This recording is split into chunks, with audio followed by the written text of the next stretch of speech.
जय भीम. नमो बुद्धाय. मी वंदना हिरे, भारतीय बौद्ध महासभा खारेगाव कळवा अध्यक्ष. मुक्ती कोण पथे या डॉक्टर बाबासाहेब आंबेडकर लिखित पुस्तक ऑडिओ रूपात आपल्याला प्रस्तुत करण्यात मला आनंद होत आहे. हा उपक्रम बियॉन्ड जस्टिस फाउंडेशन आणि भारतीय बौद्ध महासभा खारेगाव कळवा यांच्या वतीने करत आहोत. मुक्ती कोण पथे डॉक्टर बाबासाहेब आंबेडकर. मुक्ती कोण पथे. मुंबई इलाखा महार परिषद ही ऐतिहासिक परिषद मुंबई येथे 30-31 मे व 1 व 2 जून 1936 अशी 4 दिवस पार पाडली. मुंबई इलाखा महार परिषदेच्या मंडपातच मुंबई इलाखा मातंग परिषद, अखिल मुंबई इलाखा संत समाज परिषद आदीही पार पाडल्या. जवळजवळ 50,000हून जास्त लोक परिषदेला हजर होते. मुंबई इलाखा महार परिषद गाजली ती मुक्ती कोण पथे या बाबासाहेबांच्या भाषणामुळे.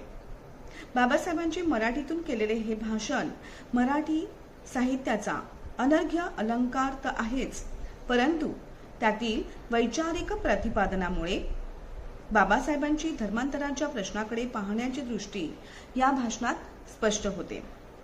अस्पृश्यांच्या मुक्ती लढ्यात या भाषणाला अनन्यसाधारण महत्त्व प्राप्त झाले आहे. बाबासाहेबांच्या या भाषणाची पुस्तिकाही 1936 साली काढण्यात आली होती. जनता 27 जून 1936 पत्रावरून मूळ भाषण आहे त्या स्वरूपात येथे देत आहोत. ही परिषद मी केलेल्या धर्मांतराच्या घोषणेचा विचार करण्याकरिता मुद्दाम बोलवण्यात आलेली आहे हे तुम्हास कळून चुकले आहेच. धर्मांतराचा विषय हा माझ्या दृष्टीने अत्यंत जिव्हाळ्याचा आहे. इतकेच नव्हे तर तुमचे पुढील सर्व भवितव्य माझ्या दृष्टीने त्याच्यावर अवलंबून असल्या कारणाने तो विषय मला अत्यंत महत्त्वाचाही वाटतो. हे महत्त्व तुम्हा सर्वांना पटले आहे असे म्हणण्यास काही हरकत वाटत नाही. तसे नसते तर आज एवढ्या मोठ्या समुदायाने तुम्ही येथे जमला नसता आणि म्हणून तुम्ही सर्वजण जे या ठिकाणी जमला आहात ते पाहून मला अतिशय आनंद वाटतो. धर्मांतराची घोषणा केल्यापासून अनेक ठिकाणी लहान मोठ्या प्रमाणावर सभा भरवून आपल्या लोकांनी या विषयावरील आपले मत व्यक्त केलेले सर्वांच्या कानी आलेले आहे. परंतु सर्वांनी एके ठिकाणी जमून विचार विनिमय करून धर्मांतराच्या प्रश्नाची निर्णयात्मक चर्चा करण्याची संधी आज पावेतो आपल्याला प्राप्त झालेली नव्हती. तशा संधीची तुमच्यापेक्षा मला अत्यंत जरुरी होती.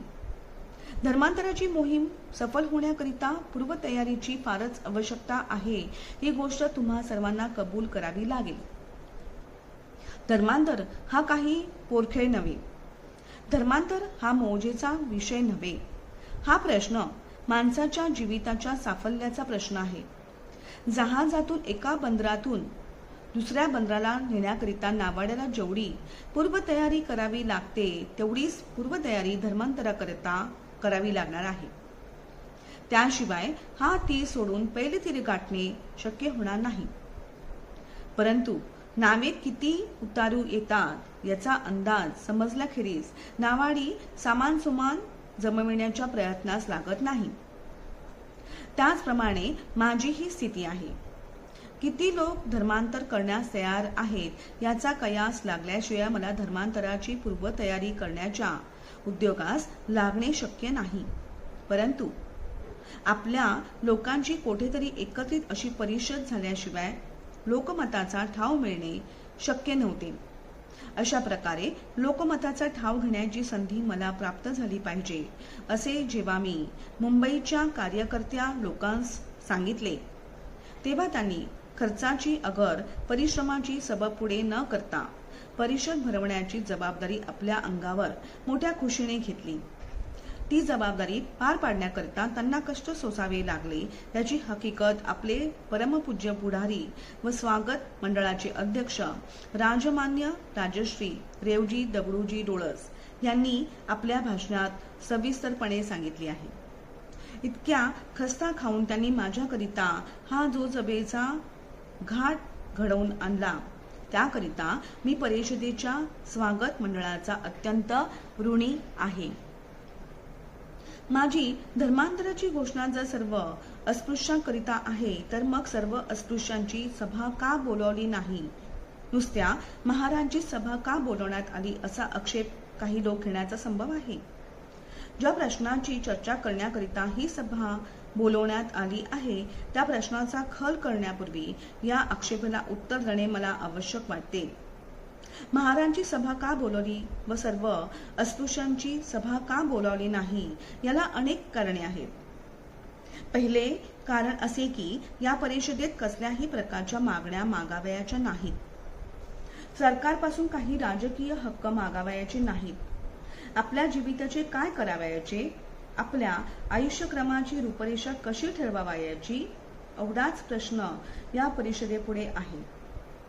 तो प्रश्न ज्या ज्या जातीला सोडवता येण्यासारखा आहे व तो ज्या ज्या जातीने स्वतंत्र विचार करून सोडवणे बरे. ज्या कारणाकरिता सर्व अस्पृश्य लोकांची सभा एकत्रित करण्याची मला आवश्यकता वाटली नाही त्यापैकी हे एक कारण आहे. नुसती महारांचीच परिषद भरविण्याचे दुसरेही एक कारण आहे. धर्मांतराची घोषणा केल्यापासून आज जवळजवळ 10 महिन्यांचा कालावधी लोटलेला आहे. या अवधीत लोकजागृतीचे काम पुष्कळसे झाले आहे. आज लोकमत अजमावण्याची वेळ आली आहे असे मला वाटते. हे लोकमत अजमावण्याला निरनिराळ्या जातीची सभा करणे हे एक साधे आणि सोपे साधन आहे अशी माझी समजूत आहे. धर्मांतराचा प्रश्न कृतीत उतरवण्याकरता जो प्रयत्न करणे आवश्यक आहे तो प्रयत्न करण्यापूर्वी खरे लोकमत काय आहे याची खात्री करून घेणे अत्यंत आवश्यक आहे.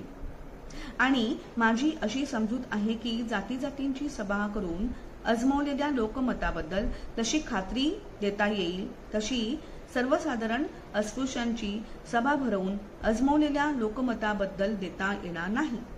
कारण सर्व अस्पृश्यांची परिषद असे नाव देऊन जरी सभा बोलावली तरी ती सर्व अस्पृश्यांची प्रातिनिधिक स्वरूपाची सभा होऊ शकणार नाही. तसे होऊ नये व लोकमताची खात्री करून घेता यावी म्हणून नुसत्या महान लोकांची सभा भरवण्यात आलेली आहे. या सभेत इतर जातींचा समावेश न केल्यामुळे त्यांचे काही नुकसान होऊ शकत नाही. त्यांना धर्मांतर करावयाचे नसेल तर त्यांचा या सभेत समावेश न केल्यामुळे त्यांना वाईट वाटण्याचे काही कारण नाही. त्यांना धर्मांतर करावयाचे असेल तर या सभेत त्यांचा समावेश करण्यात आला नव्हता म्हणून त्यांच्या धर्मांतरात कसलीही आडकाठी येऊ शकणार नाही. जशी महार लोकांची सभा भरवण्यात आलेली आहे तशीच अस्पृश्यांतील इतर जातींना आपापल्या जातीच्या सभा भरवून या विषय संबंधाने आपले लोकमत व्यक्त करण्याची संधी मोकळी आहे व तशा सभा त्यांनी कराव्या अशी मी त्यांना सूचना करतो व त्या कामी त्यांना माझ्याकडून जी मदत होण्यासारखी असेल ती मी अवश्य करीन. येतवर झाली ती केवळ प्रस्तावना झाली. आता मी आजच्या सभेच्या मुख्य विषयाकडे वळतो. धर्मांतराचा विषय जितका महत्वाचा आहे तितकाच तो गहनही आहे. साध्या माणसाच्या बुद्धीला त्याचे आकलन होणे कठीण आहे. तसेच साध्या माणसाला धर्मांतरासारख्या विषयाची समजूत करून देणे हे काम काही सोपे दिसत नाही. तथापि तुम्हा सर्वांची समजूत पटल्याशिवाय धर्मांतर कृतीत उतरविणे कठीण आहे याची जाणीव मला पूर्णपणे आहे आणि म्हणून जितक्या सुलभ रीतीने या विषयाची मला मांडणी करता येईल तितक्या सुलभ रीतीने मी ती करणार आहे. धर्मांतराची ऐहिक कारणे. धर्मांतराच्या विषयाचा 2 दृष्टीने विचार केला पाहिजे. सामाजिक दृष्टीने विचार पाहिजे तसा धार्मिक दृष्टीनेही विचार केला पाहिजे. ऐहिक दृष्टीने विचार केला पाहिजे तसेच तात्विक दृष्ट्याही विचार केला पाहिजे. परंतु कोणत्याही दृष्टीने धर्मांतराचा विचार करू लागलं तरी प्रथमतः अस्पृश्यता ही काय बाब आहे, तिचे खरं स्वरूप काय याचा पुरता समज करून घेणे अत्यंत आवश्यक आहे. त्याशिवाय माझ्या धर्मांतराच्या घोषणेचा अर्थ तुम्हाला कळणे शक्य होणार नाही. अस्पृश्यता ही काय बाब आहे व तिचे खरे स्वरूप काय आहे याचा तुम्हाला समज व्हावा म्हणून प्रथमतः तुमच्यावर होत असलेल्या जुलमाच्या कहाणीची तुम्हाला आठवण करून देणे मला आवश्यक वाटते. सरकारी शाळेत मुले घालण्याचा हक्क सांगितल्यामुळे, विहिरीवर पाणी भरण्याचा हक्क सांगितल्यामुळे, वरात घोड्यावरून नेण्याचा हक्क सांगितल्यामुळे स्पृश्य हिंदूंनी मारहाण केल्याची उदाहरणे नेहमीच घडत असल्याकारणाने ती सर्वांच्या डोळ्यापुढे नेहमी असतात. परंतु मारहाण करण्याची दुसरी अशी अनेक कारणे आहेत की ज्यांचा उल्लेख केला असता हिंदुस्थानच्या बाहेरील लोकांना तरी त्याचा विस्मय वाटेल. उंची पोशाख घातल्यामुळे मारहाण केल्याचे उदाहरण देता येईल. दागदागिने घातल्यामुळे मारहाण केल्याचे उदाहरण देता येईल. पाणी आणण्याकरता तांब्या पितळीची भांडी वापरल्यामुळे मारहाण केल्याचे उदाहरण देता येईल. जमीन खरेदी केल्यामुळे जाळपोळ केल्याचे उदाहरण देता येईल. जानवे घातल्यामुळे मारहाण केल्याचे उदाहरण देता येईल. मेलेली गुरे न ओढल्यामुळे व मेलेल्या गुराचे मांस न खाल्ल्यामुळे मारहाण केल्याचे उदाहरण देता येईल. पायात बूट व मोजे घालून गावात गेल्यामुळे, भेटलेल्या स्पृश्य हिंदू जोहार न घातल्यामुळे, शौचाला जाताना तांब्यात पाणी नेल्यामुळे छळ झाल्याचे उदाहरण देता येईल. पंचांच्या पंक्तीत चपाती वाढल्यामुळे मारहाण केल्याचे उदाहरण नुकतेच घडले आहे. वरील प्रकारचे जोरजुलूम झाल्याची व तुम्हाला अमानुष तऱ्हेने वागवल्याची अनेक प्रकरणे तुमच्या ऐकिवात असतील व तुमच्यापैकी काहींना तर त्याचा प्रत्यक्ष अनुभवही असेल. जेथे मारहाण करता येण्यासारखे नसेल तेथे बहिष्काराच्या शस्त्राचा तुमच्या विरुद्ध कसा उपयोग करण्यात येतो हेही तुम्हास अवगत आहेच. मोलमजुरी मिळवू द्यावयाची नाही, रानातून गुरांना जाऊ द्यावयाचे नाही, माणसांना गावात येऊ द्यावयाचे नाही वगैरे सर्व प्रकारची बंदी करून स्पृश्य हिंदू लोकांनी तुमच्या लोकात जेरीस आणल्याची आठवण तुम्हापैकी पुष्कळांना असेल. परंतु हे असे का घडते याच्या मुळाशी काय आहे ही गोष्ट माझ्या मते तुमच्यापैकी फारच थोड्या लोकांना कळत असेल. ती समजून घेणे माझ्या मते अत्यंत आवश्यक आहे. वर जी कलहाची उदाहरणे दिली आहे तिच्याशी व्यक्तीच्या गुणा अवगुणाचा काही संबंध नाही. दोघा खटनटातील तो कलह नव्हे. अस्पृश्यतेचा प्रश्न हा वर्गकलहाचा प्रश्न आहे. स्पृश्य आणि अस्पृश्य या दोन समाजातील तो कलह आहे. एका माणसावर होत असलेल्या अन्यायाचा हा प्रश्न नव्हे. हा एका वर्गाने दुसऱ्या वर्गावर चालविलेल्या आगळिकीचा प्रश्न आहे. हा वर्गकलह सामाजिक दर्जा संबंधाचा कलह आहे. एका वर्गाने दुसऱ्या वर्गाशी आपले वर्तन कसे ठेवावे या संबंधाचा हा कलह आहे. या कलहाची जी उदाहरणे वर दिली आहे त्यावरून एक बाब उघडपणे सिद्ध होत आहे की तुम्ही वरच्या वर्गाशी वागताना बरोबरीच्या नात्याने वागण्याचा आग्रह धरता म्हणूनच हा कलह उपस्थित होतो. तसे जर नसते तर चपातीचे जेवण घातल्यामुळे, उंची पोशाख घातल्यामुळे, जानवी घातल्यामुळे, तांब्या पितळेच्या भांड्यात पाणी आणल्यामुळे, घोड्यावरून वरात नेल्यामुळे ही भांडणे झाली नसती.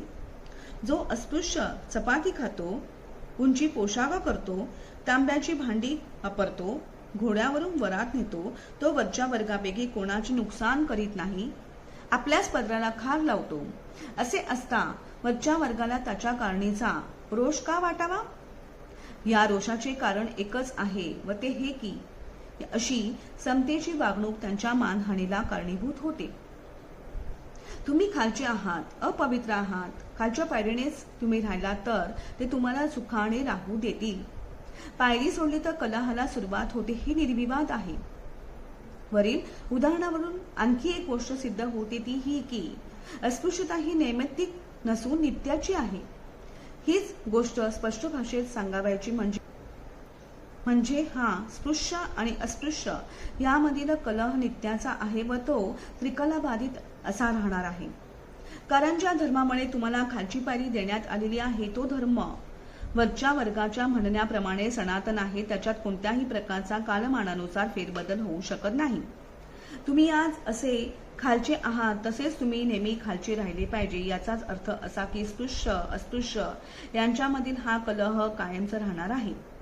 या कलहातून तुमचा निभाव कसा लागणार हा मुख्य प्रश्न आहे व या प्रश्नाचा विचार केल्याशिवाय तुम्हाला गत्यंतर नाही असे माझे मत आहे. तुमच्यापैकी ज्यांना हिंदू लोक वागवतील त्याप्रमाणे वागावयाचे असेल, त्यांचा सेवाधर्म पत्करून जगावयाचे असेल, त्या लोकांना या प्रश्नाचा विचार करण्याचे काही प्रयोजन नाही. परंतु ज्यांना स्वाभिमानाचे जिणे आवश्यक वाटते, ज्यांना समतेचे जिणे आवश्यक वाटते, त्यांना या प्रश्नाचा विचार केल्याशिवाय गत्यंतर नाही. कोणत्या तऱ्हेने या कलहात आपला बचाव करता येईल याचा विचार करणे त्यांना आवश्यक आहे. या कलहातून आपला बचाव कसा होईल या प्रश्नाचा निर्णय करणे मला तरी मोठेसे कठीण वाटत नाही. येथे जमलेल्या तुम्हा सर्व लोकांना एक गोष्ट कबूल करावी लागेल व ती ही की कोणत्याही कलहात ज्याच्या हाती सामर्थ्य असते त्याच्याच हाती जय असतो. ज्याला सामर्थ्य नाही त्याने यशाची आशा बाळगावयास नको. ही गोष्ट सर्वांच्या अनुभवाने सिद्ध झालेली आहे. तिच्या समर्थनार्थ पुरावा देण्याचे कारण नाही. याच्या पुढील प्रश्न जो तुम्ही विचारात घेणे आवश्यक आहे तो हा की या कलहातून सुटका करून घेण्यास तुमच्या पदरी पुरेसे सामर्थ्य आहे काय? मनुष्य मात्राला 3 प्रकारचे सामर्थ्य अवगत असते.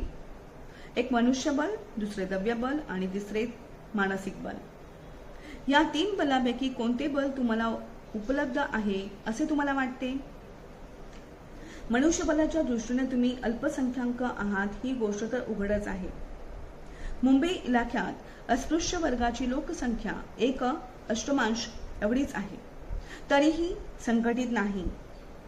आपसातील जातीभेदामुळे तिच्यात संघशक्तीचा पूर्ण अभाव आहे.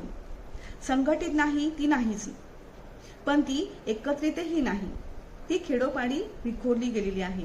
अशा कारणामुळे असलेल्या अल्प स्वल्प संख्येचा देखील प्रसंगग्रस्त झालेल्या अस्पृश्य वर्गाच्या वस्तीस कोणत्याही प्रकारचा उपयोग होऊ शकत नाही. द्रव्यबलाच्या दृष्टीने पाहिले तर तुमची तीच गत आहे. तुमच्याजवळ थोडे बहुत मनुष्यबल आहे असे म्हटले असता चालेल, पण तुमच्याजवळ द्रव्यबल मुळीच नाही ही गोष्ट निर्विवाद आहे. तुम्हाला व्यापार नाही, उदीम नाही, नोकरी नाही आणि शेतीही नाही. वरच्या वर्गाचे लोक जो घास का देतील त्याच्यावर आज तुमची उपजीविका अवलंबून आहे.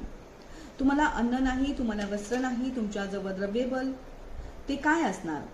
अन्याय झाला तर कोर्टातून दाद मागणे इतकी अवकात आज तुमच्यात नाही. तुमच्यातील हजारो लोक आज कोर्टाचा खर्च सोसण्याची ऐपत नसल्यामुळे हिंदूकडून होणारा त्रास, विटंबना व जोरजुलूम अगदी मुकाट्याने सोसत आहेत. मानसिक बलाची तर याहीपेक्षा अधिक उणीव आहे. शेकडो वर्षे वरिष्ठ वर्गाच्या सेवेत घालवली असल्यामुळे शेकडो वर्षे त्यांनी केलेली विटंबना, छीथू निमूटपणे सोसल्यामुळे उलट बोलण्याची सवय, प्रतिकाराची हिंमत नाहीशी झाली आहे. तुमच्यातील आत्मविश्वास, उत्साह व महत्वाकांक्षा यांचा बिमोड झाला आहे. तुमच्यात सर्व लोक हताश, दिनवाने व निस्तेज झालेले आहेत. निराशेचे व नामर्दुकीचे वातावरण सर्वत्र पसरलेले आहे. आपण काही करू शकू अशा प्रकारचा विचार देखील कोणाच्या ध्यानीमनी येऊ शकत नाही. वस्तुस्थितीचे मी हे वर्णन जर खरे असेल तर त्यापासून निघणारा सिद्धांत तुम्हा सर्वांना कबूल करावा लागेल व तो हा की तुम्ही तुमच्या सामर्थ्यावर अवलंबून राहाल तर तुमच्या या जुलमाचा प्रतिकार करता यावयाचा नाही. तुमच्या सामर्थ्य नसल्यामुळे तुमच्यावर जुलजुलूम होतो याबद्दल मला काळीचाही संशय नाही. या इलाक्यात तुम्ही अल्पसंख्याक आहात अशातला काही भाग नव्हे. तुमच्याप्रमाणे मुसलमान देखील अल्पसंख्याक आहेत. ज्याप्रमाणे महारमांगांची 2-4 घरे गावात असतात त्याचप्रमाणे मुसलमानांची 1-2 घरे गावात असतात. त्या मुसलमानांच्या वाटेस कोणी जात नाही, परंतु तुमच्यावर मात्र सारखा जुलूम चाललेला असतो. याचे कारण काय? मुसलमानांची 2 घरे असून त्यांच्या वाटेला गाव जात नाही, परंतु तुमचे 10 घरे असूनही गाव तुमचा छळ करतो असे का होते? हा प्रश्न अत्यंत महत्वाचा आहे. त्याची खोज तुम्ही चांगल्या रीतीने केली पाहिजे.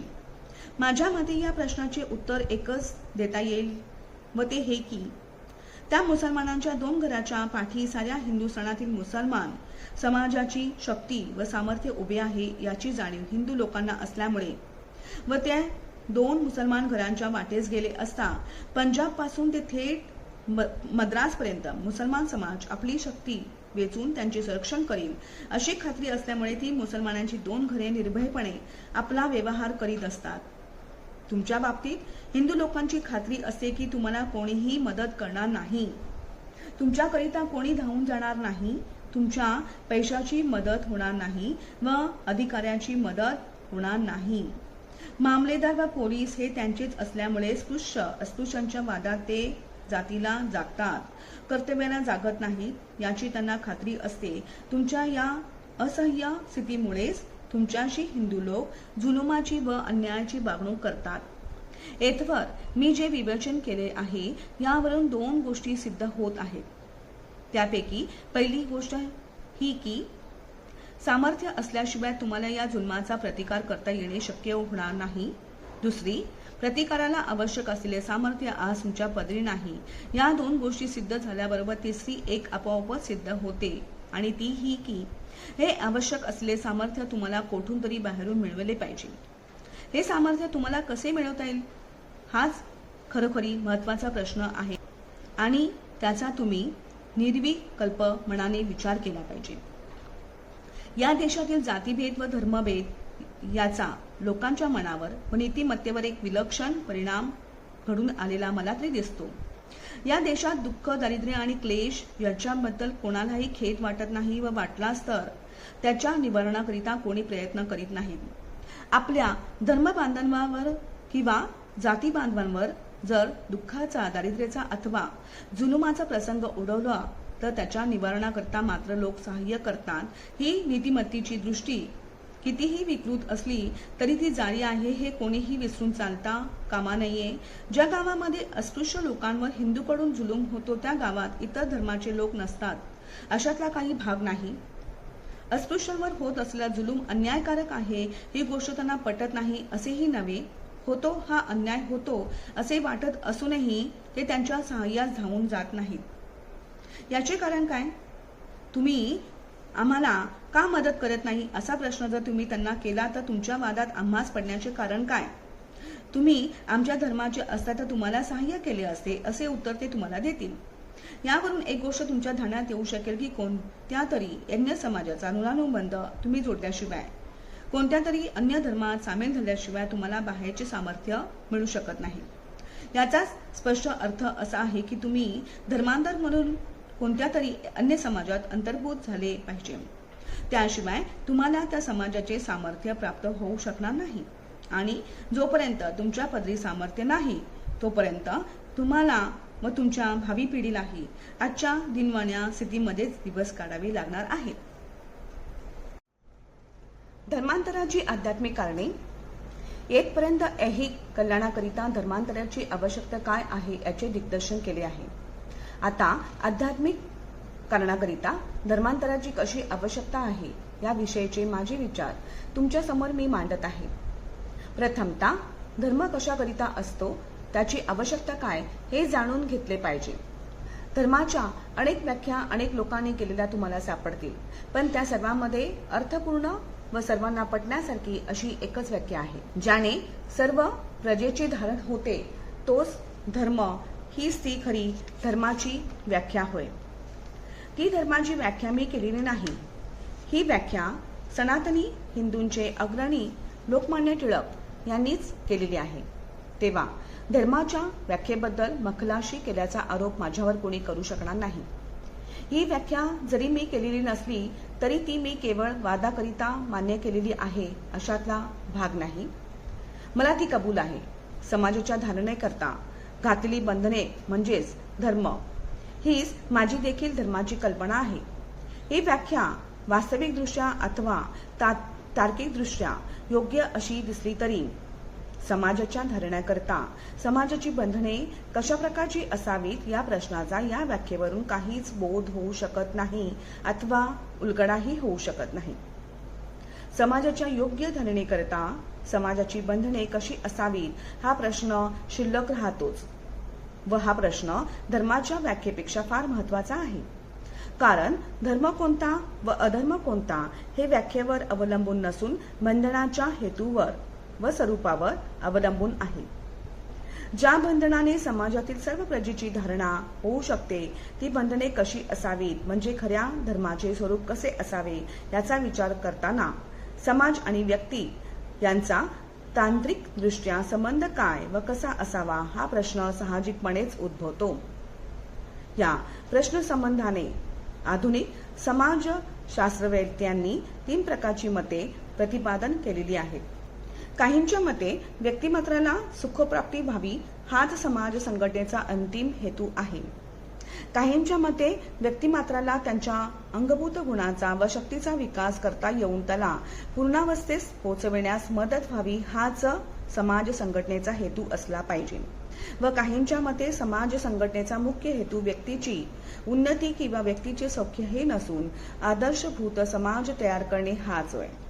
हिंदू धर्माची कल्पना या तिन्ही कल्पनाहून अगदी निराळी आहे.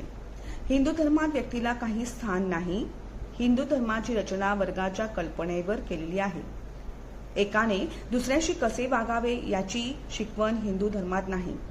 एका वर्गाने दुसऱ्या वर्गाशी कसे वागावे याची बंधने हिंदू धर्मात आहेत. ज्या धर्मात व्यक्तीला प्राधान्य नाही तो धर्म मला स्वतःला मान्य नाही. व्यक्तीच्या जीवनाला समाजाची जरी आवश्यकता असली तरी समाजाची धारणा हे धर्माचे अंतिम ध्येय होऊ शकत नाही.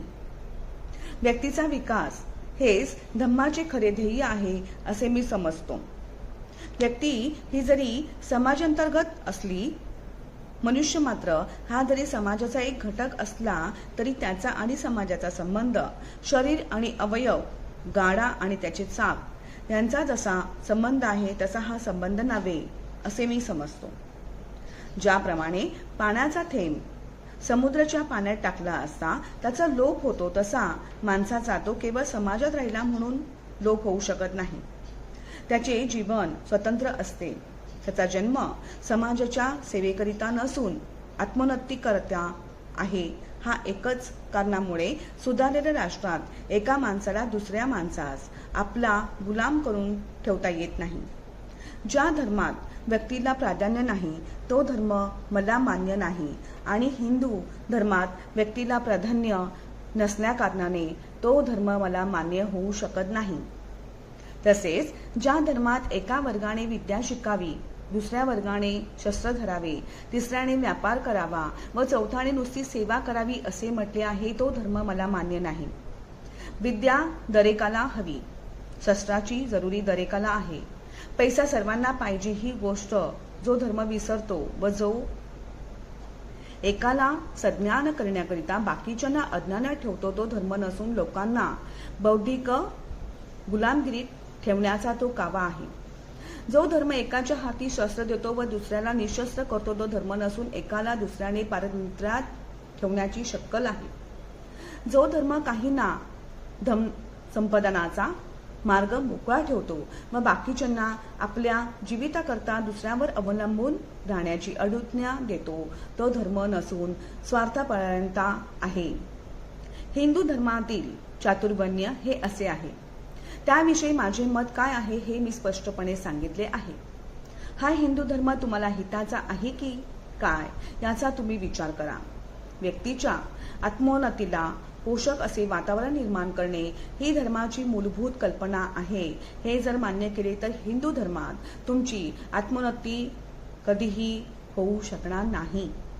व्यक्तीच्या विकासाला 3 गोष्टींची आवश्यकता आहे: सहानुभूती, समता आणि स्वातंत्र्य. हिंदू धर्मात या तिन्हीपैकी एक तरी बाब तुमच्याकरिता उपलब्ध आहे असे तुम्हाला म्हणता येईल काय? हिंदू धर्मात तुम्हाला सहानुभूती आहे काय? सहानुभूतीच्या दृष्टीने पाहिले तर सर्वत्र शून्यच आहे असे म्हणावे लागेल. कोठेही तुम्ही गेला तरी तुमच्याकडे आपुलकीच्या भावनेने कोणीही पाहणार नाही. याचा अनुभव तुम्हाला चांगलाच आहे.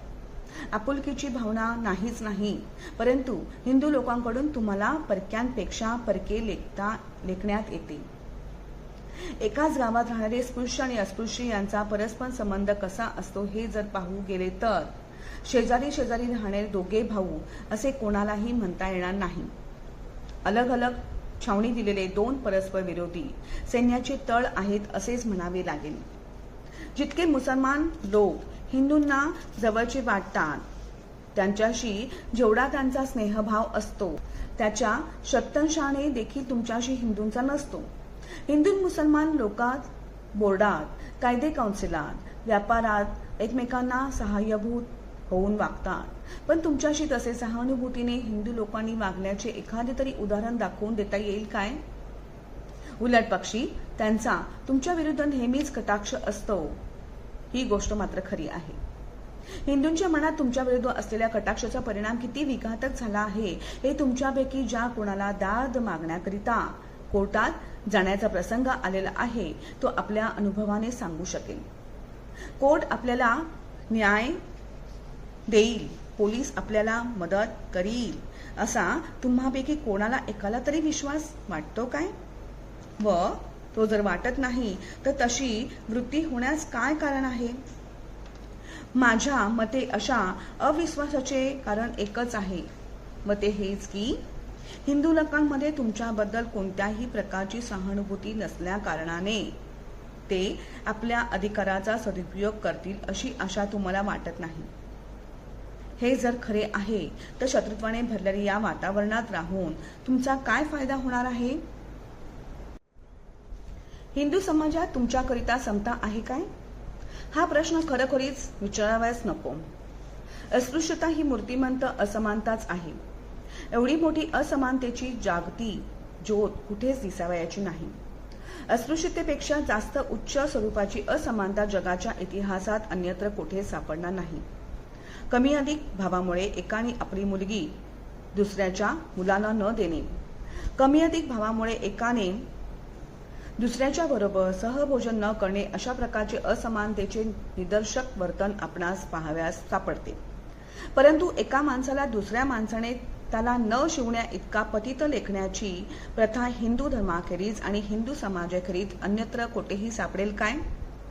ज्याच्या स्पर्शाने माणूस बाटतो, ज्याच्या स्पर्शाने पाणी बाटते, ज्याच्या स्पर्शाने देव बाटतो, तो प्राणी मानवाच्या कोटीत गणला गेला आहे असे कोणीतरी म्हणेल काय? अस्पृश्य माणसाकडे पाहण्याची दृष्टी आणि रक्तभीतीने भरलेल्या माणसाकडे पाहण्याची दृष्टी यात काय फरक आहे? रक्तभीती भरलेल्या माणसाबद्दल लोकांच्या मनात किळस जरी असली तरी त्याच्याबद्दल लोकांच्या मनात सहानुभूती तरी असते. परंतु तुमच्या विरुद्ध सहानुभूती तर नसतेच, पण किळस मात्र असते. रक्तभीती भरलेल्या माणसापेक्षा देखील तुमची स्थिती हीन आहे. अजूनही खेडोपाड्यात एखादा स्पृश्य माणूस उपास सोडित असताना जर महाराजा शब्द त्याच्या कानावर पडला तर तो अन्न ग्रहण करीत नाही. एवढा कलंक तुमच्या शरीराला, एवढा कलंक तुमच्या शब्दाला आहे. अस्पृश्यता हिंदू धर्मावरील कलंक आहे असे काही लोक म्हणत आहेत, पण या बतावणीत खरे म्हटले असता काही अर्थ नाही. हिंदू धर्म कलंकित आहे असे एकही हिंदू म्हणत नाही. तुम्ही कलंकित आहात, दूषित आहात, अपवित्र आहात असे मात्र बहुजन हिंदू समाज मानतो. ही दशा तुम्हाला का प्राप्त झाली? तुम्ही हिंदू धर्मात राहिल्यामुळे ही दशा तुम्हाला प्राप्त झाली आहे असे मला वाटते. तुमच्यातील जे मुसलमान झाले त्यांना हिंदू अस्पृश्य मानत नाहीत व असमान लेखत नाहीत. तुमच्यातील जे ख्रिस्ती झाले त्यांना हिंदू लोक अस्पृश्य मानत नाहीत व असमान मानत नाहीत. नुकताच त्रावणकोर येथे घडलेला प्रकार विचारात घेण्यासारखा आहे. तेथील थिया जातीतील अस्पृश्य लोकांस रस्त्यावरून चालण्याची मनाई आहे. परवाच त्याच्यापैकी काही जणांनी शीख धर्म स्वीकारला हे तुम्हाला माहीत असेलच. अस्पृश्य असताना ज्या लोकांना त्या रस्त्यावरून चालता येत नव्हते त्याच लोकांनी शीख धर्म स्वीकारल्याबरोबर त्यांच्यावरची बंदी उठवली गेली.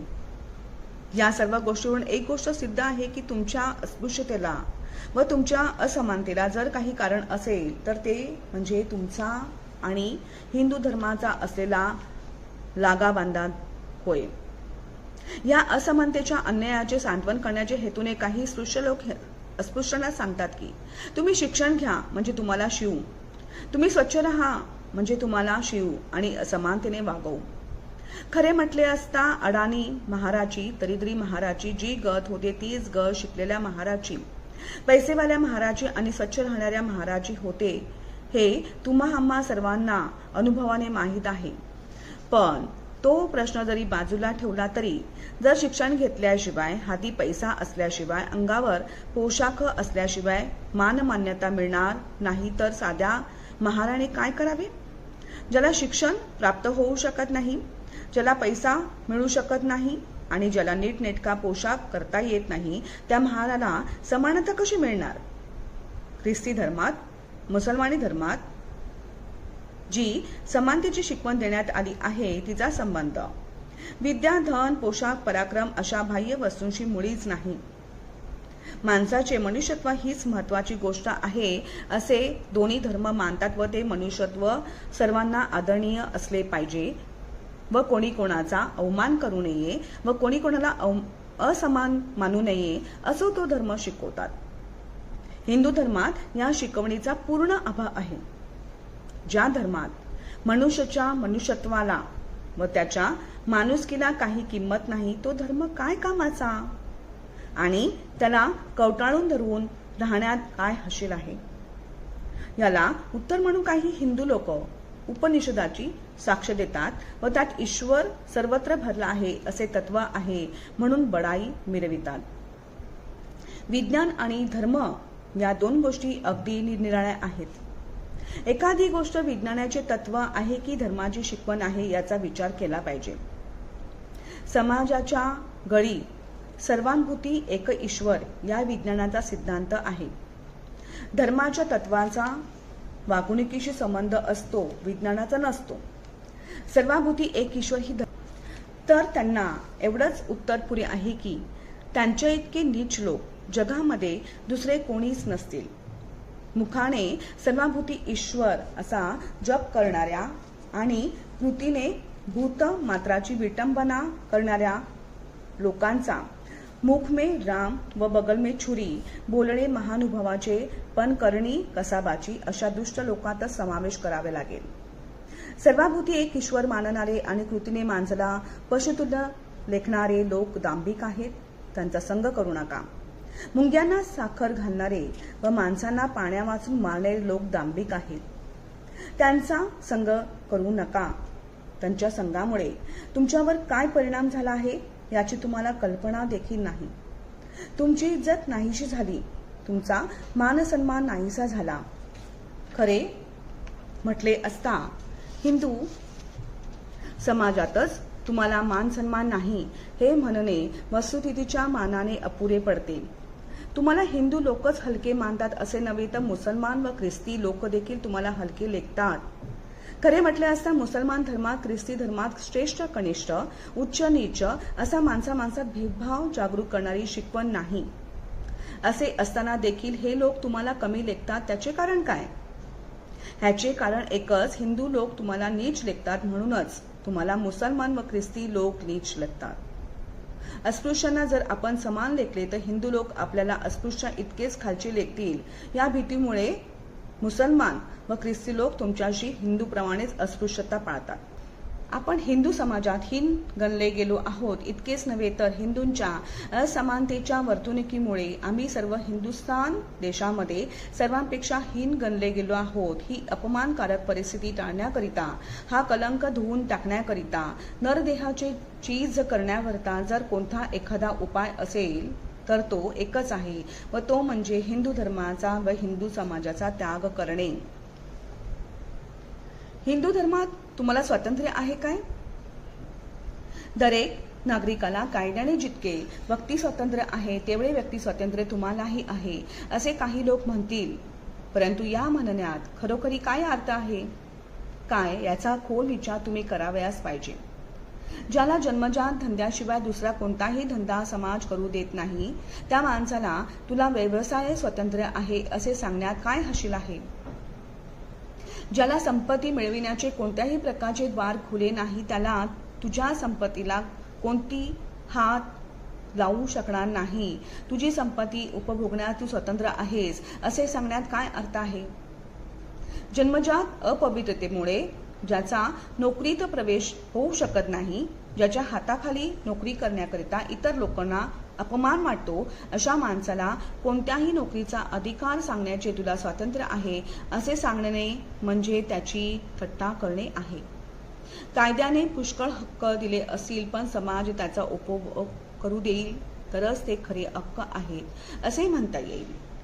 अस्पृश्यांनी चांगला पोशाख घालून हिंडावे असा हक्क कायद्याने दिला आहे, पण हिंदू समाज तसे कपडे त्यांना वापरू देत नाही, तर त्या हक्काचा काय उपयोग? अस्पृश्यांनी तांब्या पितळेच्या भांड्यात पाणी आणावे असा हक्क कायद्याने दिला आहे, पण हिंदू समाज अस्पृश्यांना धातूची भांडी वापरू देत नाही, तर त्या हक्काचा काय उपयोग? अस्पृश्यांनी आपल्या घरावर कौले घालावी असा हक्क कायद्याने दिला आहे, पण हिंदू समाज त्याच कौले घालू देत नाही, तर त्या हक्काचा काय उपयोग? अशी पुष्कळ उदाहरणे देता येतील. सारांश हा की समाज उपभोग देईल तोच हक्क आपला असे म्हणता येईल. ज्या हक्काला समाजाची आडकाठी आहे, हरकत आहे, तो हक्क कायद्याने जरी दिला असला तरी त्याचा काही उपयोग नाही.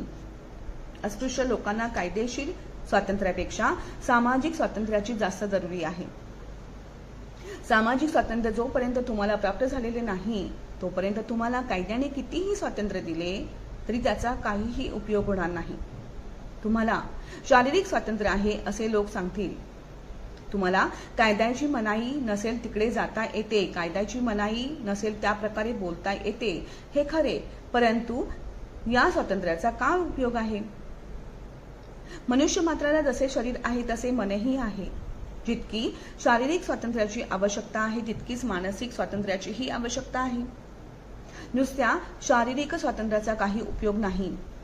महत्व आहे ते मानसिक स्वातंत्र्याला. खरे म्हटले असता शरीराचे स्वातंत्र्य कशाकरिता असते? ज्याला त्याला मनसक्त व्यवहार करता यावा एवढ्याच करिता आहे. कैद्यांच्या पायातील बेड्या काढून त्यांना मोकळे करण्याचा मतलब काय? हेतू एवढाच की त्याने बाह्य जगात मोकळ्या मनाने वावरून आपल्या अंगी असलेल्या कर्तबगारीचा पूर्ण फायदा घ्यावा.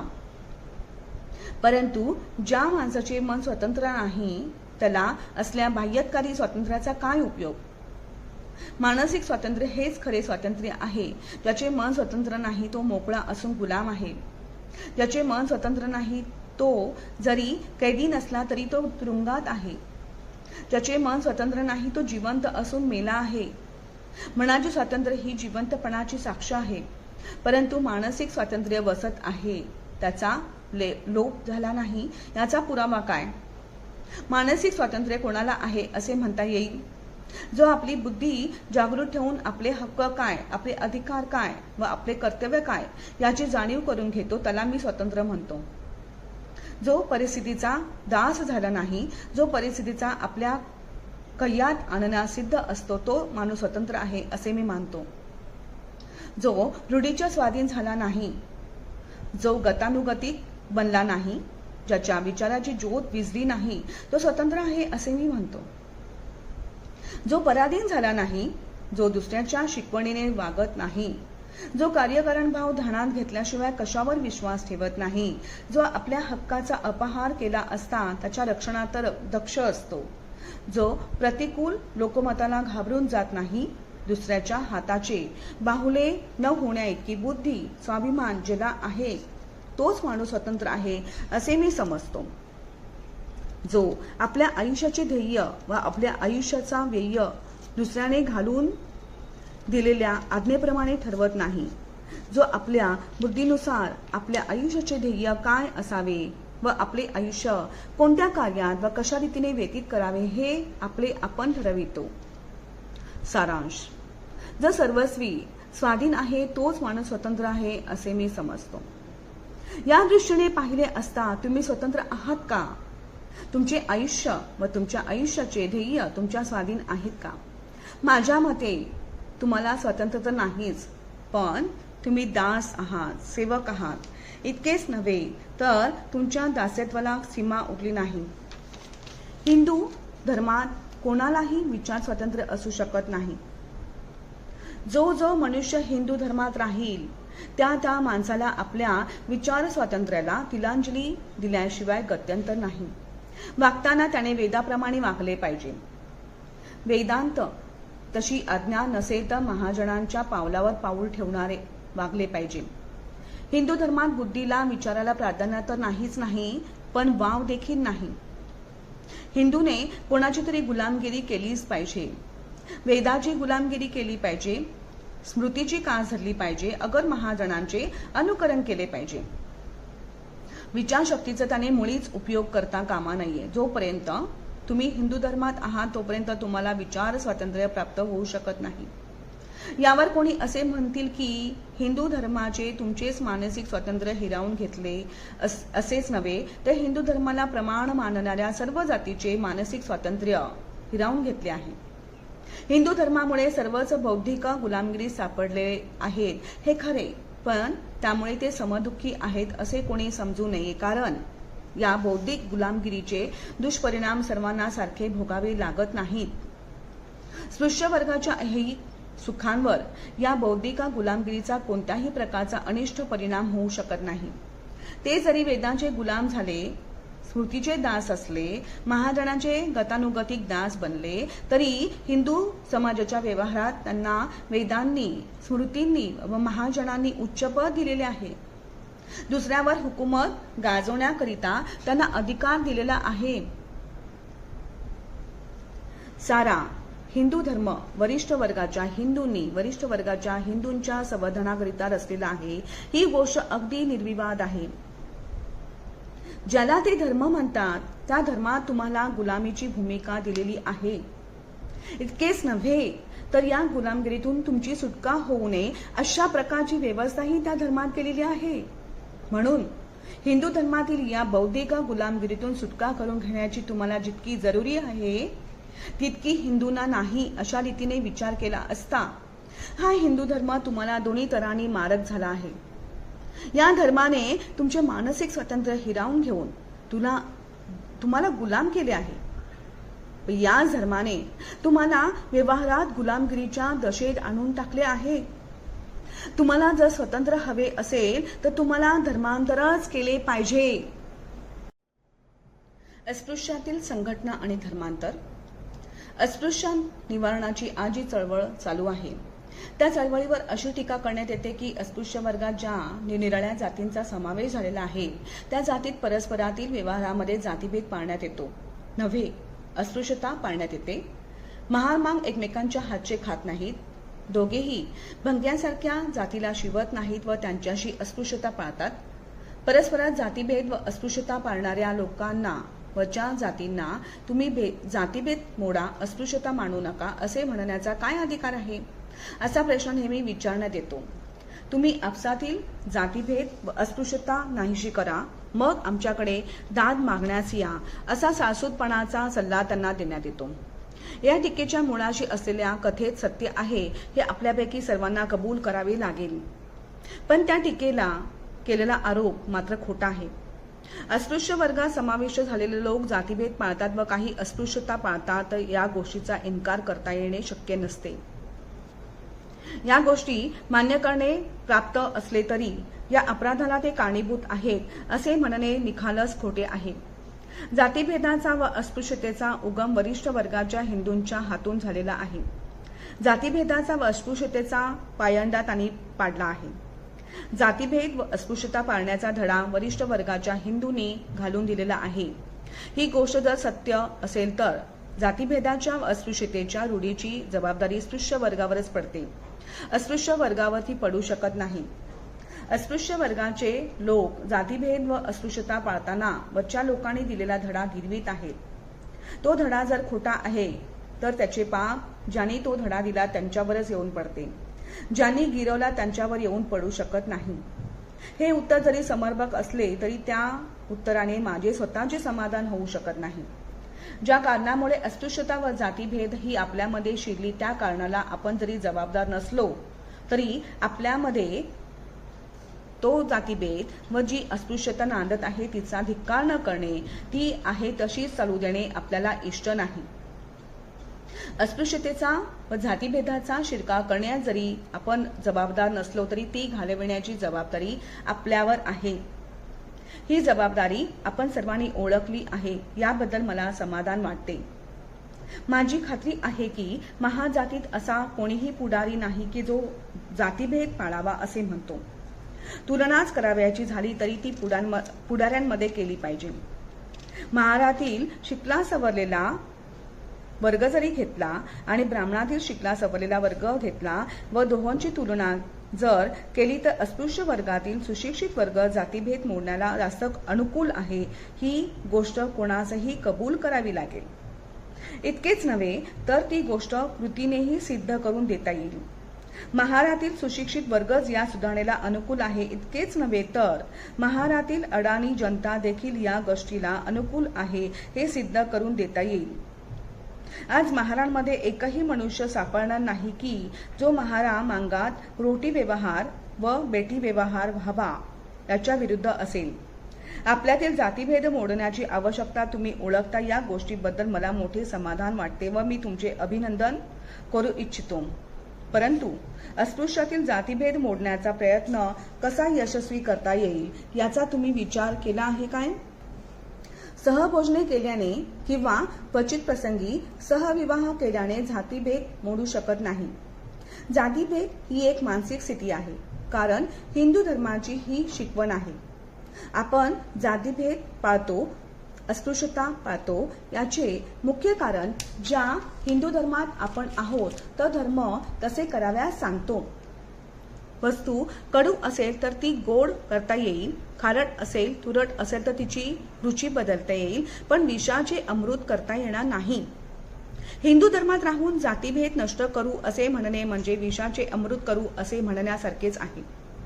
अर्थात ज्या धर्मात माणसाची घाण माणसाने मानली पाहिजे अशी शिकवण देण्यात येत आहे त्या धर्मात आपण जोपर्यंत आहोत तोपर्यंत आपल्या मनातील जातीभेदाची भावना कदापि नष्ट होणार नाही. अस्पृश्यातील जातीभेद व अस्पृश्यता नाहीशी करावयाची असल्यास त्यांनी धर्मांतर करणे हा एकच रामबाण उपाय आहे. नामांतर आणि धर्मांतर. येथपर्यंत धर्मांतराची कारणमीमांसा तुमच्यापुढे मी मांडली आहे. ही कारणमीमांसा तुम्हाला विचारप्रवर्तक होईल अशी मला आशा आहे. हे कारणमीमांसा ज्यांना खोल आणि गहन अशी वाटत असेल त्यांना या विषयाचा सहज समज पडावा म्हणून मी काही साधे बाळबोध विचार तुमच्या पुढे मांडणार आहे. या धर्मांतराच्या प्रश्नात नवे असे काय आहे? खरे म्हटले असता हिंदूंचा आणि तुमचा सामाजिक संबंध काय आहे? जितके मुसलमान लोक हिंदूपासून भिन्न आहेत तितकेच तुम्हीही हिंदूपासून भिन्न आहात. ख्रिस्ती समाज हिंदूपासून जितका भिन्न आहे तितकेच तुम्हीही हिंदूपासून भिन्न आहात. ख्रिस्ती व मुसलमान यांच्याशी जसा हिंदूंचा रोटी बेटी व्यवहार होत नाही तसा तुमच्याशीही होत नाही. तुमचा आणि हिंदूंचा समाज हे आता सुद्धा निरनिराळे वेगवेगळे दोन समाज आहेत. धर्मांतर केल्याने एका समाजाचे दोन तुकडे करण्यात आले असे कोणालाही म्हणता यावयाचे नाही व कोणालाही वाटावयाचे नाही. आज जसे तुम्ही निराळे आहात तसेच धर्मांतर केल्यामुळे निराळे होणार आहात. धर्मांतराने नवे असे काही होणार नाही.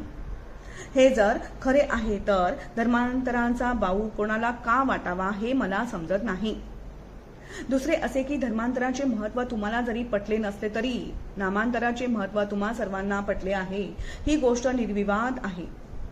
तुमच्यापैकी कोणालाही तुझी जात काय आहे म्हणून विचारले तर तो चोखामेळा हरिजन वगैरे नावं सांगतो, पण महार हे नाव सांगत नाही. नामांतर करण्याची जरुरी पडल्याशिवाय कोणीही नामांतर करणार नाही. अशा प्रकारचे नामांतर करण्याचे कारण अगदी सोपे आहे. अपरिचित अशा माणसाला अस्पृश्य कोण हे सांगता येणार नाही. म्हणून जोपर्यंत जात कळली नाही तोपर्यंत स्पृश्य हिंदूंच्या मनात कोणत्याही प्रकारची दूषित भावना उत्पन्न होत नाही. प्रवासात अपरिचित स्पृश्य व अस्पृश्य बंधुभावाने वागत आलेले दिसतात. एकमेकांपासून विडीपान घेतात, फळफळावळ घेतात, परंतु त्याच माणसात ज्याच्याशी आपण व्यवहार करतो त्याची जात कळली व ती अस्पृश्य जात आहे असे समजले की त्याच्या मनात तिरस्कार उत्पन्न होतो. त्याला तिडीक येते व आपल्याला फसवले म्हणून त्याला क्रोध येऊन प्रवासात जडलेल्या मैत्रीचे पर्यवसान शिवीगाळीत व मारामारीत होते. हा अनुभव पुष्कळांचा असेल अशी माझी खात्री आहे. हा असा प्रकार का होतो हे तुम्हा सर्वांना अवगत आहे. तुम्हाला जी जातीवाचक नावे प्राप्त झालेली आहेत त्या नावांना इतकी दुर्गंधी लागलेली आहे की त्याचा उच्चार केला असताना देखील स्पृश्य लोकांना मळमळून येते आणि म्हणूनच तुम्ही स्वतःला महाराणा म्हणता, चोखामेळा म्हणून लोकांची फसवणूक करण्याचा प्रयत्न करता, परंतु त्याने लोक फसत नाहीत याचाही तुम्हाला अनुभव आहेच. कारण चोखामेळा म्हटले काय किंवा हरिजन म्हटले काय, लोक जे समजावायचे ते समजतातच. तुम्हाला नामांतराची आवश्यकता भासते हे तुमच्या वर्तणुकीनेच तुम्ही सिद्ध केले आहे. मला तुम्हाला एवढेच जर विचारायचे आहे की नामांतर करणे हे जर तुम्हाला आवश्यक वाटते तर मग तुम्हाला धर्मांतर करण्यास काय हरकत असावी. धर्मांतर हे एका दृष्टीने नामांतरच आहे.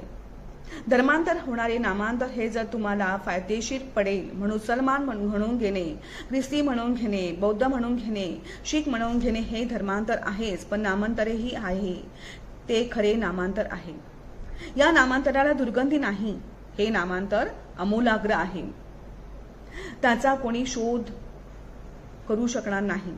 परंतु चोखामेळा, हरिजन या असल्या नामांतराला काही अर्थ नाही. जुन्या नामांची घाण नव्या नावाला लागल्याशिवाय राहणार नाही. जोपर्यंत तुम्ही हिंदू धर्मात राहाल तोपर्यंत तुम्हाला नामांतर करावेच लागेल. कारण नुसते हिंदू म्हणून चालणार नाही. हिंदू हा कोणी मनुष्य प्राणी आहे असे कोणीच ओळखत नाही. महार सांगून भागणार नाही. कारण त्या नावाचा उच्चार केल्याबरोबर कोणी जवळ येणार नाही. असल्या मधल्या स्थितीत घोटाळत राहण्यापेक्षा आज हे नाव उद्या ते नाव असे नामांतर करीत बसण्यापेक्षा धर्मांतर करून कायमचे नामांतर तुम्ही का करू नये असा माझा तुम्हाला प्रश्न आहे. विरोधकांची भूमिका. धर्मांतराची चळवळ सुरू झाल्यापासून अनेक लोकांनी त्या चळवळीच्या विरुद्ध अनेक आक्षेप घेतलेले आहेत. त्या आक्षेपात किती सत्य आहे याचा विचार करणे आवश्यक आहे. काही हिंदू लोक धार्मिकपणाचा मोठा आव आणून तुम्हाला असे सांगत आहेत की धर्म ही काही उपभोगाची वस्तू नव्हे. ज्याप्रमाणे आपण एक आज कोट घालतो, दुसऱ्या दिवशी दुसरा घालतो, त्याचप्रमाणे धर्मात फेरबदल करता येणार नाही. हिंदू धर्माला झुगारून देऊन तुम्ही परधर्मात जाता ते तुमचे पूर्वज इतके दिवस या हिंदू धर्मात राहिले ते मूर्ख होते की काय असा प्रश्न काही शहाण्यांनी उपस्थित केला आहे. माझ्या दृष्टीने या आक्षेपात कोणत्याही प्रकारचे तथ्य नाही. केवळ पूर्वजांचा धर्म म्हणूनच त्याला चिकटून राहावे हे म्हणणे एखाद्या मूर्खाला शोभू शकेल. कोणीही शहाणा मनुष्य अशा प्रकारची भूमिका घेऊ शकणार नाही. केवळ पूर्वजांचा धर्म म्हणून धर्मांतर करू नये असे म्हणणाऱ्या लोकांनी इतिहास वाचला नसेल असेच म्हणणे प्राप्त आहे. पूर्वीचा आर्यांचा धर्म ज्याला वैदिक धर्म म्हणतात त्यात गोमांस भक्षण करणे, दारू पिणे, स्वैरवर्तन करणे या 3 गोष्टीत मुख्यतः धर्म साठविलेला होता. तो धर्म हजारो वर्षे हिंदुस्थानातील लोकांनी पाळला व अजूनही काही ब्राह्मण लोकांना त्या धर्माकडे जाण्याची हुक्की येते. केवळ पूर्वजांचाच धर्म पाळावायचा तर वैदिक धर्म सोडून हिंदुस्थानातील लोकांनी बुद्ध धर्म का स्वीकारला? वैदिक धर्म सोडून जैन धर्म त्यांनी का स्वीकारला? या धर्मात आमचे पूर्वज राहिले ही गोष्ट खरी आहे, परंतु ते लोक संतोषाने स्वखुशीने राहिले असे मात्र माझ्याने म्हणवत नाही. या देशात अनेक काल पावे तो चातुर्वर्ण्याची संख्या अव्याहत चालू होती. या चातुर्वर्ण्यात ब्राह्मणांनी विद्या शिकावी, क्षत्रियांनी लढाई करावी, वैश्यांनी पैसा मिळवावा व शूद्रांनी सेवा करावी असा नियमबद्ध आयुष्यक्रम बांधलेला होता. या आयुष्यक्रमात शूद्र लोकांजवळ विद्या नव्हती, धन नव्हते, आदी शस्त्र अस्त्रही नव्हते. अशा विपन्न व निशस्त्र स्थितीत ज्या तुमच्या पूर्वजांना राहावे लागले त्यांनी हा धर्म स्वसंतोषाने स्वीकारला असे कोणाही शहाण्या माणसास म्हणता येणार नाही. या तुमच्या पूर्वजांना या धर्माविरुद्ध बंड करणे शक्य झाले असते काय याचा विचार अवश्य करणे प्राप्त आहे. त्यांना बंड करता आले असते व त्यांनी केले नसते तर हा धर्म त्यांनी स्वसंतोषाने पत्करला असे म्हणता आले असते. परंतु खरी परिस्थिती पाहिली असता त्यांना निरुपाय झाल्यामुळेच या धर्मात राहावे लागले ही गोष्ट निर्विवाद आहे. या दृष्टीने पाहिले असता हिंदू धर्म आमच्या पूर्वजांचा धर्म नसून ही त्यांच्यावर जबरदस्तीने लादलेली गुलामगिरी आहे. या गुलामगिरीतून आपली सुटका करून घेण्याची साधने त्यांना उपलब्ध नव्हती म्हणून त्यांना त्या गुलामगिरीविरुद्ध बंड करता आले नाही व त्यांना गुलामगिरीतच राहावे लागले. याबद्दल त्यांना कोणी दूषण देणार नाही. कोणी झाले तरी त्यांची किवच करेल. परंतु हल्लीच्या पिढीला तशा प्रकारची जबरदस्ती कोणालाही करता येणार नाही. त्यांना सर्व बाबतीत स्वातंत्र्य आहे. त्या स्वातंत्र्याचा उपयोग करून जर त्यांनी आपली स्वतःची सुटका करून घेतली नाही तर त्यांच्यासारखे नीच, त्यांच्यासारखे अधम व त्यांच्यासारखे परोपजीवी दुसरे कोणीच नाहीत असे मोठ्या कष्टाने म्हणावे लागेल. केवळ पूर्वजांचा धर्म म्हणूनच त्याला चिकटून राहावे हे म्हणणे मूर्खाला शोभू शकते. कोणीही शहाणा मनुष्य अशा प्रकारची भूमिका घेऊ शकणार नाही.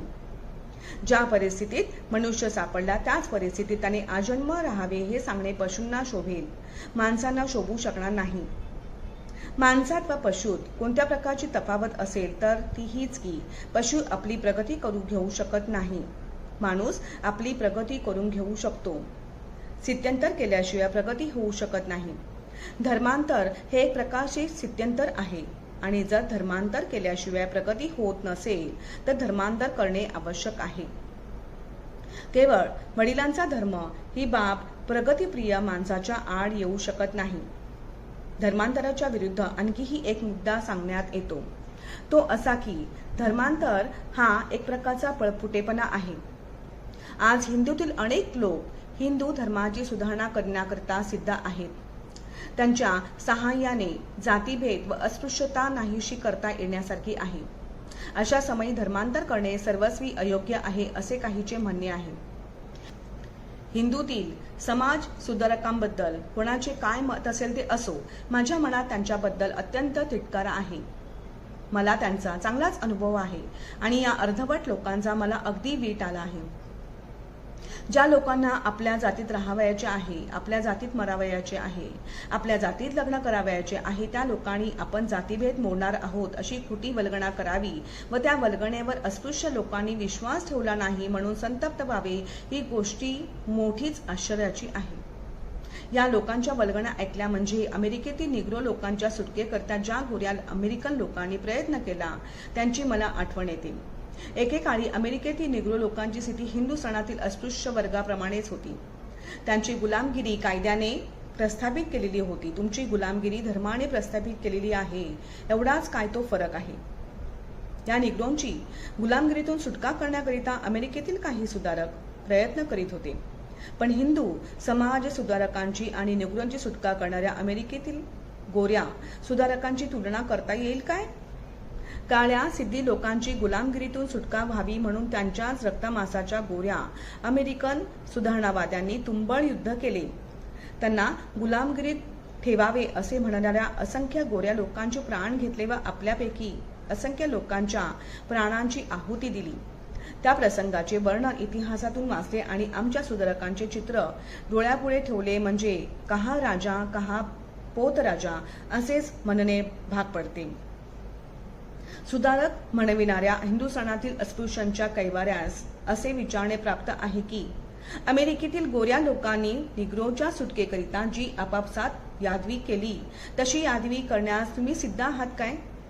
व सिद्ध नसाल तर सुधारणेच्या व्यर्थ वल्गना करण्यात काय हशील आहे? हिंदूमधले फार मोठ्यातले मोठे अस्पृश्यांच्या उन्नतीकरता झटणारे म्हटले म्हणजे महात्मा गांधी. त्यांची मजल किती लांब जाऊ शकते? इंग्रज सरकारविरुद्ध निशस्त्र प्रतिकाराचा लढा लढविणारे महात्मा गांधी अस्पृश्य वर्गावर जुलूम करणाऱ्या हिंदूंचे मन देखील दुखावयाला तयार नाहीत.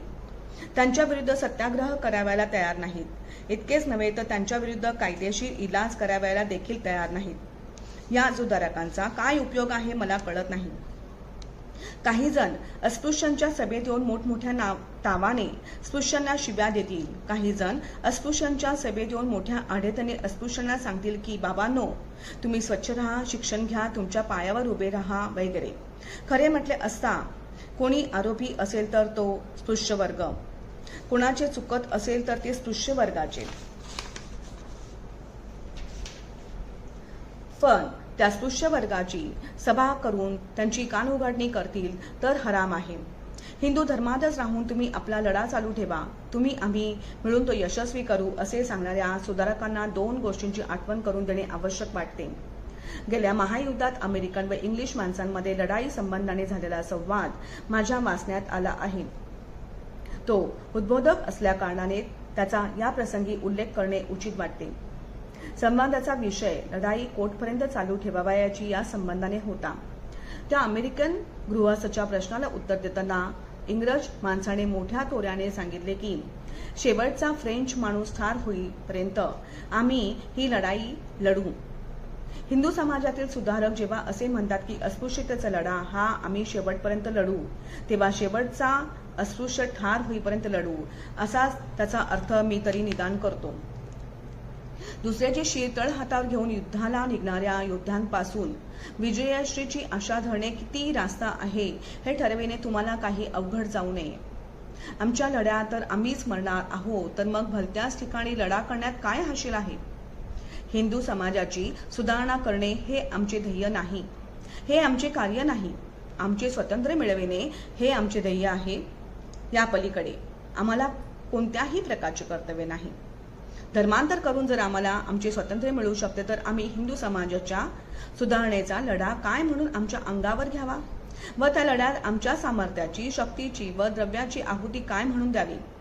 हिंदू समाजाची सुधारणा करणे हा अस्पृश्यता निवारणाच्या चळवळीचा मुख्य हेतू आहे असे कोणाही आपला गैरसमज करून घेऊ नये. अस्पृश्यता निवारणाच्या चळवळीचा मुख्य हेतू अस्पृश्यांना सामाजिक स्वातंत्र्य मिळवून देणे हाच आहे आणि ते स्वातंत्र्य धर्मांतराशिवाय प्राप्त होणार नाही हेही तितकेच खरे आहे. अस्पृश्यांना समतेचे स्थान प्राप्त करून घ्यावयाचे आहे ही गोष्ट मला मान्य आहे व समतेची प्राप्ती हा खरोखरी त्यांच्या चळवळीचा मुख्य एक हेतू आहे. परंतु ही समता प्राप्त करून घेण्याकरता त्यांनी हिंदू धर्मातच राहिले पाहिजे, नाही तर समता प्राप्त व्हावयाची नाही असे कोणालाही म्हणता येणार नाही. समता प्राप्त करून घेण्याचे दोन मार्ग मला दिसतात. हिंदू धर्मात राहून समता मिळवायची किंवा धर्मांतरण करून समता मिळवायची. हिंदू धर्मात राहून समता प्राप्त करावयाची झाल्यास नुसती शिवाशिव जाऊन कार्यभाग होणार नाही. रोटी व्यवहार व बेटी व्यवहार घडला तरच समानता प्राप्त होऊ शकेल. याचाच अर्थ असा की चातुर्वर्ण्याचा बिमोड झाला पाहिजे व ब्राह्मणी धर्माचा विध्वंस झाला पाहिजे. ही गोष्ट शक्य आहे का? हे जर शक्य नसेल तर हिंदू धर्मात राहून समतेच्या वागणुकीची अपेक्षा करणे शहाणपणाचे होईल का? या प्रयत्नात तुम्हाला यश येईल काय? त्या मानाने धर्मांतराचा मार्ग कितीतरी सोपा आहे. हिंदू समाज मुसलमान समाजाला समतेने वागवतो, हिंदू समाज ख्रिस्ती समाजाला समतेने वागवतो. अर्थात धर्मांतराने सहजगत्या सामाजिक समता प्राप्त होऊ शकते. हे जर खरे आहे तर मग धर्मांतरासारख्या साध्या सोप्या मार्गाचा तुम्ही अवलंब का करू नये? माझ्या मते धर्मांतराचा मार्ग हा जसा अस्पृश्य लोकांना तसाच हिंदूंनाही सुखाचा होणार आहे. हिंदू धर्मात राहाल तोपर्यंत तुम्हाला त्यांच्याशी शिवाशिवी करिता, पाण्याकरिता, रोटी करता, बेटी करिता भांडण करावे लागेल. जोपर्यंत हे भांडण चालू राहील तोपर्यंत तुमच्यात आणि त्यांच्यात बखेडा माजेल व तुम्ही एकमेकांचे वैरी होऊन राहाल. धर्मांतर केले तर भांडण्याचे सर्व मूळच नाहीसे होईल. तुम्हाला त्यांच्या देवळावर हक्क सांगण्याचा काही अधिकार राहणार नाही व जरुरीही राहणार नाही. सहभोजन करा, सहविवाह करा वगैरे सामाजिक हक्काकरिता भांडण्याचे काही कारण उरणार नाही. आणि हे भांडण जर मिटले तर उभयामध्ये प्रेम वाढून सलोखा प्राप्त होईल. आज मुसलमान व ख्रिस्ती समाजाची व हिंदू समाजाची परिस्थिती काय आहे हे पहा. तुमच्याप्रमाणे हिंदू लोक मुसलमानांना अगर ख्रिस्ती लोकांना आपल्या देवळात घेत नाहीत. तुमच्याप्रमाणेच त्यांच्याशीही रोटी व्यवहार करत नाहीत, बेटी व्यवहार करीत नाहीत. असे असताना त्यांच्यात आणि हिंदूमध्ये आज जो सलोखा आहे तो तुमच्यात आणि हिंदूत नाही. हा जो फरक आहे त्याचे मुख्य कारण हेच की तुम्ही हिंदू धर्मात राहिल्यामुळे हिंदू समाजाशी सामाजिक व धार्मिक हक्काकरिता तुम्हाला भांडावे लागते. परंतु ते हिंदू धर्मातून बाहेर गेल्यामुळे त्यांना हिंदू लोकांशी धार्मिक व सामाजिक हक्काकरिता लढा चालविण्याचे कारण पडत नाही. दुसरे असे की हिंदू समाजात त्यांना कोणत्याही प्रकारचे सामाजिक हक्क नसले म्हणजे त्यांच्याशी रोटी व्यवहार होत नसला, बेटी व्यवहार होत नसला तरी हिंदू समाज त्यांना असमानतेने वागवीत नाही. धर्मांतराने जर समता प्राप्त होऊ शकते, धर्मांतराने जर हिंदू आणि अस्पृश्य यांच्यामध्ये सलोखा प्राप्त होऊ शकतो, तर तो समतेचा साधा आणि सुखकर मार्ग अस्पृश्य लोकांनी का स्वीकारू नये? अशा रीतीने पाहिले असता हा धर्मांतराचा मार्ग खऱ्या स्वातंत्र्याला नेणारा आहे. व त्यापासून खरी समता प्राप्त होणार आहे. धर्मांतराचा मार्ग हा पळपुटेपणाचा मार्ग नाही, तो भेकडपणाचा मार्ग नाही, तो एक शहाणपणाचा मार्ग आहे. धर्मांतराच्या आड आणखी ही एक बाब उपस्थित करण्यात येते. जातीभेदाला त्रासून धर्मांतर करण्यात काहीही अर्थ नाही असा युक्तिवाद काही हिंदू लोक करतात. कोठेही गेलात तरी तेथे जातीभेद आहेत. मुसलमानात गेलात तरी त्यांच्यात जातीभेद आहेत. ख्रिस्त्यात गेलात तरी त्यांच्यात जातीभेद आहेच असे हिंदू लोक सांगतात. दुर्दैवाने ही गोष्ट कबूल करणे प्राप्त आहे की हिंदुस्थानातील अन्य धर्मीय समाजामध्ये सुद्धा जातीभेदाचा शिरकाव झाला आहे. पण या पापाचे धणी हिंदू लोकच आहेत. मुळात हा रोग त्यांच्यापासून उद्भवलेला आहे. त्यांचा संसर्ग मात्र इतर लोकांना झाला आहे ही त्यांच्या दृष्टीने नाईलाजाची गोष्ट आहे. ख्रिस्ती व मुसलमान यांच्यामध्ये जरी जातीभेद असला तरी तो जातीभेद हिंदूतील जातीभेदासारखाच आहे असे म्हणणे कोतेपणाचे लक्षण आहे असे म्हणावे लागेल. हिंदूतील जातीभेद आणि मुसलमान व ख्रिस्ती यांच्यातील जातीभेद या दोहोंमध्ये मोठे अंतर आहे. पहिल्या प्रथम ही गोष्ट ध्यानात घेतली पाहिजे की मुसलमान व ख्रिस्ती यांच्यामध्ये जरी जातीभेद असला तरी तो जातीभेद समाजाचे प्रमुख अंग आहे असे कोणालाही म्हणता येणार नाही. तू कोण? याला मी मुसलमान आहे, मी ख्रिस्ती आहे एवढे उत्तर दिले असता त्या उत्तरावरून सर्वांचे समाधान होते. तुझी जात काय असे विचारण्याची कोणासही आवश्यकता भासत नाही. परंतु कोणाही हिंदूला तू कोण असा प्रश्न विचारला असता मी हिंदू असं उत्तर त्याने दिले असता त्याने कोणाचेही समाधान होऊ शकत नाही. तुझी जात काय असा प्रश्न विचारण्यात येतो व त्याचे उत्तर दिल्याशिवाय कोणासही त्याच्या अस्तित्वाचा समज होत नाही. हिंदू समाजात जातीला कसे प्राधान्य देण्यात आले आहे आणि मुसलमान आणि ख्रिस्ती समाजात तिला कसे गौणपद प्राप्त झाले आहे हा मुद्दा वरील विवेचनावरून आपोआपच सिद्ध होऊ शकतो. याशिवाय हिंदूतील जातीभेद आणि मुसलमान व ख्रिस्ती यांच्यातील जातीभेद यामध्ये आणखीही एक महत्त्वाचा फरक आहे. हिंदूतील जातीभेदाच्या मुळाशी हिंदूंचा धर्म आहे. मुसलमान व ख्रिस्ती यांच्यातील जातीभेदाच्या मुळाशी त्यांच्या धर्माचे अधिष्ठान नाही. हिंदूंनी जातीभेद मोडू असे म्हटले असता त्यांचा धर्म त्यांच्या आड येईल. परंतु ख्रिस्ती व मुसलमान लोकांनी त्यांच्यातील जातीभेद मोडण्याचा जर उपक्रम आरंभिला तर त्यांच्या विरुद्ध त्यांचा धर्म आड येऊ शकणार नाही. हिंदूंना धर्मनाश केल्याशिवाय जाती विध्वंस करता येणार नाही. मुसलमान व ख्रिस्ती लोकांना जातीनाशन करण्याकरिता धर्मनाशन करण्याचे काही कारण नाही. जातीनाशनाच्या कामात त्यांचा धर्म आड येणार नाही. इतकेच नव्हे तर त्यांच्या धर्माचा अशा कार्याला फार मोठा पाठिंबा मिळू शकेल. जातीभेद सर्वत्रच आहे असे जरी कबूल केले तरी हिंदू धर्मातच राहा असा निष्कर्ष त्यापासून निघू शकत नाही. जातीभेद ही गोष्ट जर अनिष्ट असेल तर ज्या समाजात गेले असताना जातीभेदाची तीव्रता विशेष नाही किंवा ज्या समाजात गेले असताना जातीभेद लवकर सहज व सुलभपणे मोडता येईल त्या समाजात जा हाच खरा तर्कशुद्ध सिद्धांत आहे असे म्हणावे लागेल. नुसत्या धर्मांतराने काय होणार? तुम्ही आपली आर्थिक स्थिती व शैक्षणिक स्थिती सुधारण्याचा प्रयत्न करा असे काही हिंदू लोक सांगत आहेत. या प्रश्नाने आपल्यापैकी काही लोक फसवून जाण्याचा संभव आहे आणि म्हणून त्या प्रश्नाचा विचार करणे मला आवश्यक वाटते. प्रथमतः तुमची आर्थिक व शैक्षणिक सुधारण्याचा कोण प्रयत्न करणार आहे? तुम्ही की तुम्हाला जे असा उपदेश करतात ते? जे हिंदू लोक तुम्हाला असा उपदेश करतात ते बोलण्यापलीकडे तुमच्याकरिता काही करतील असे मला वाटत नाही व तसे करण्याची त्यांची तयारीही मला दिसत नाही. उलट जो तो हिंदू आपापल्या जातीपुरती दृष्टी ठेवून आपापल्या जातीची आर्थिक स्थिती सुधारण्याकरिता झटत आहे. ब्राह्मण लोक ब्राह्मण बायकाकरिता सुतिकागृह, ब्राह्मण मुलांकरिता स्कॉलरशिपा, ब्राह्मण बेकारांना नोकऱ्या कशा मिळतील याची सोय लावण्यात गुंतले आहेत. सारस्वत तसेच करीत आहेत. कायस्थ तसेच करीत आहेत. मराठे तसेच करीत आहेत. जो तो आपापल्याकरिता व ज्याला कोणी नाही त्याचा परमेश्वर अशी स्थिती आहे. तुमची उन्नती तुम्हीच करावयाची, दुसरी कोणी तुम्हाला मदत करणार नाही अशी जर खरी स्थिती आहे तर या लोकांच्या म्हणण्याकडे लक्ष देण्यात काय हाशील आहे? नुसती दिशाभूल करून कालक्षेप करण्यापलीकडे त्यांचा दुसरा काही हेतू दिसत नाही. तुमची स्थिती तुम्हाला सुधारावयाची असेल तर हिंदू लोकांच्या तर्कटाकडे लक्ष देण्याचे कोणाला काही कारण नाही व उपदेश करण्याचा त्यांना कोणाला काही अधिकार नाही एवढेच त्यांना सांगून हा प्रश्न सोडून देण्याचा माझा विचार नाही. त्याचे खंडन करणे मला अवश्य आहे. नुसत्या धर्मांतराने काय होणार असे जे हिंदू लोक विचारतात त्यांच्या विचार शून्यतेचे मला मोठे आश्चर्य वाटते. हिंदुस्थानातील शीख, मुसलमान व ख्रिस्ती हे पूर्वाश्रमीचे हिंदूच होते व तेही बरेचसे शुद्ध व अस्पृश्य होते.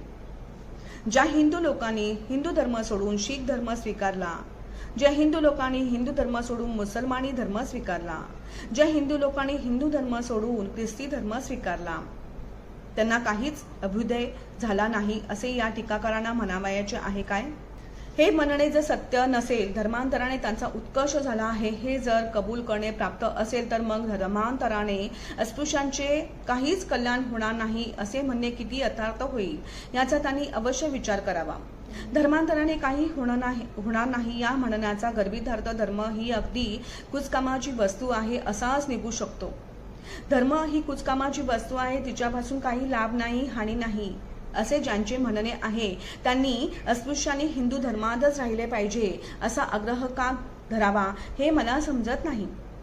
त्यांना धर्मात काही अर्थ नाही असे वाटते तर कोणता धर्म सोडला आणि कोणता घेतला याबद्दल अशा लोकांनी वितंडवाद का करावा? नुसत्या धर्मांतराने काय होणार असे जे हिंदू लोक विचारतात त्यांना नुसत्या स्वराज्यापासून काय होणार असा प्रश्न करणे गैर होणार नाही.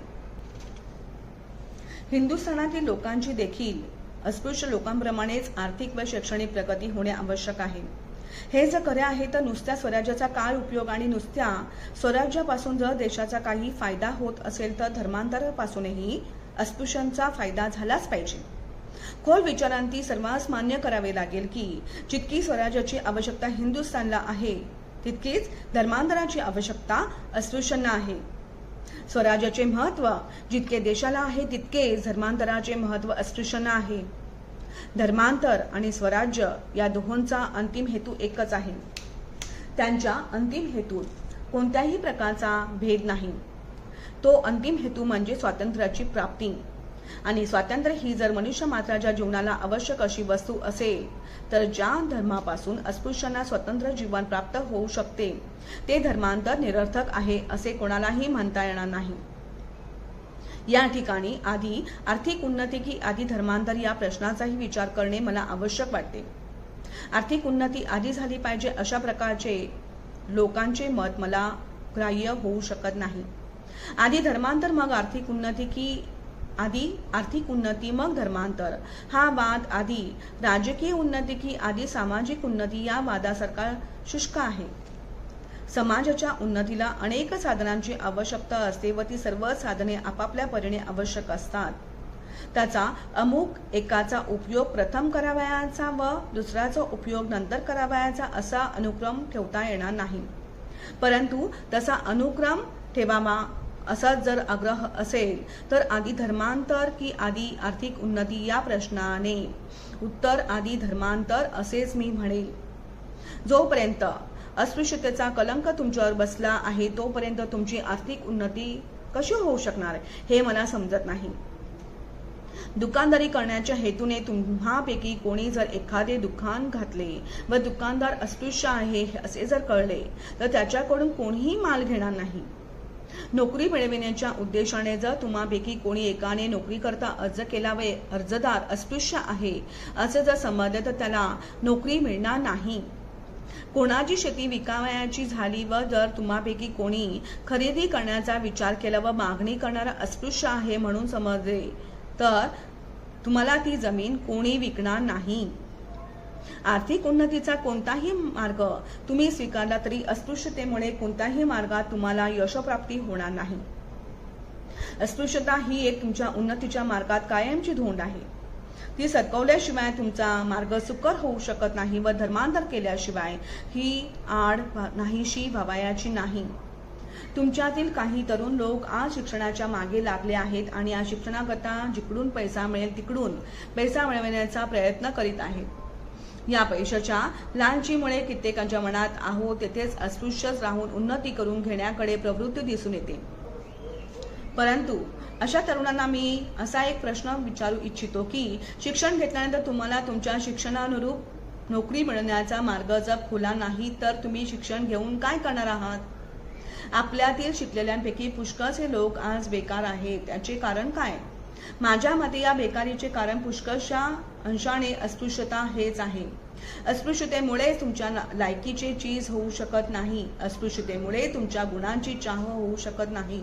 अस्पृश्यतेमुळेच तुम्हाला लष्करातून काढून टाकण्यात आले. अस्पृश्यतेमुळेच तुम्हाला पोलिसात घेत नाहीत. अस्पृश्यतेमुळेच तुम्हाला पट्टेवाल्याचीही जागा मिळू शकत नाही. अस्पृश्यतेमुळेच तुम्ही कोणी वरच्या जागेला चढू शकत नाही. अस्पृश्यता हा एक प्रकारचा शाप आहे. त्यापासून तुम्ही दग्ध झाला आहात व तुमच्या गुणांची राख रांगोळी झाली आहे. अशा स्थितीत तुम्ही गुण संपादन ते काय करणार व केले तरी त्याचा काय उपयोग होणार? तुमच्या गुणांचे काय चीज व्हावे? तुमच्या शिक्षणाचा काही उपयोग व्हावा?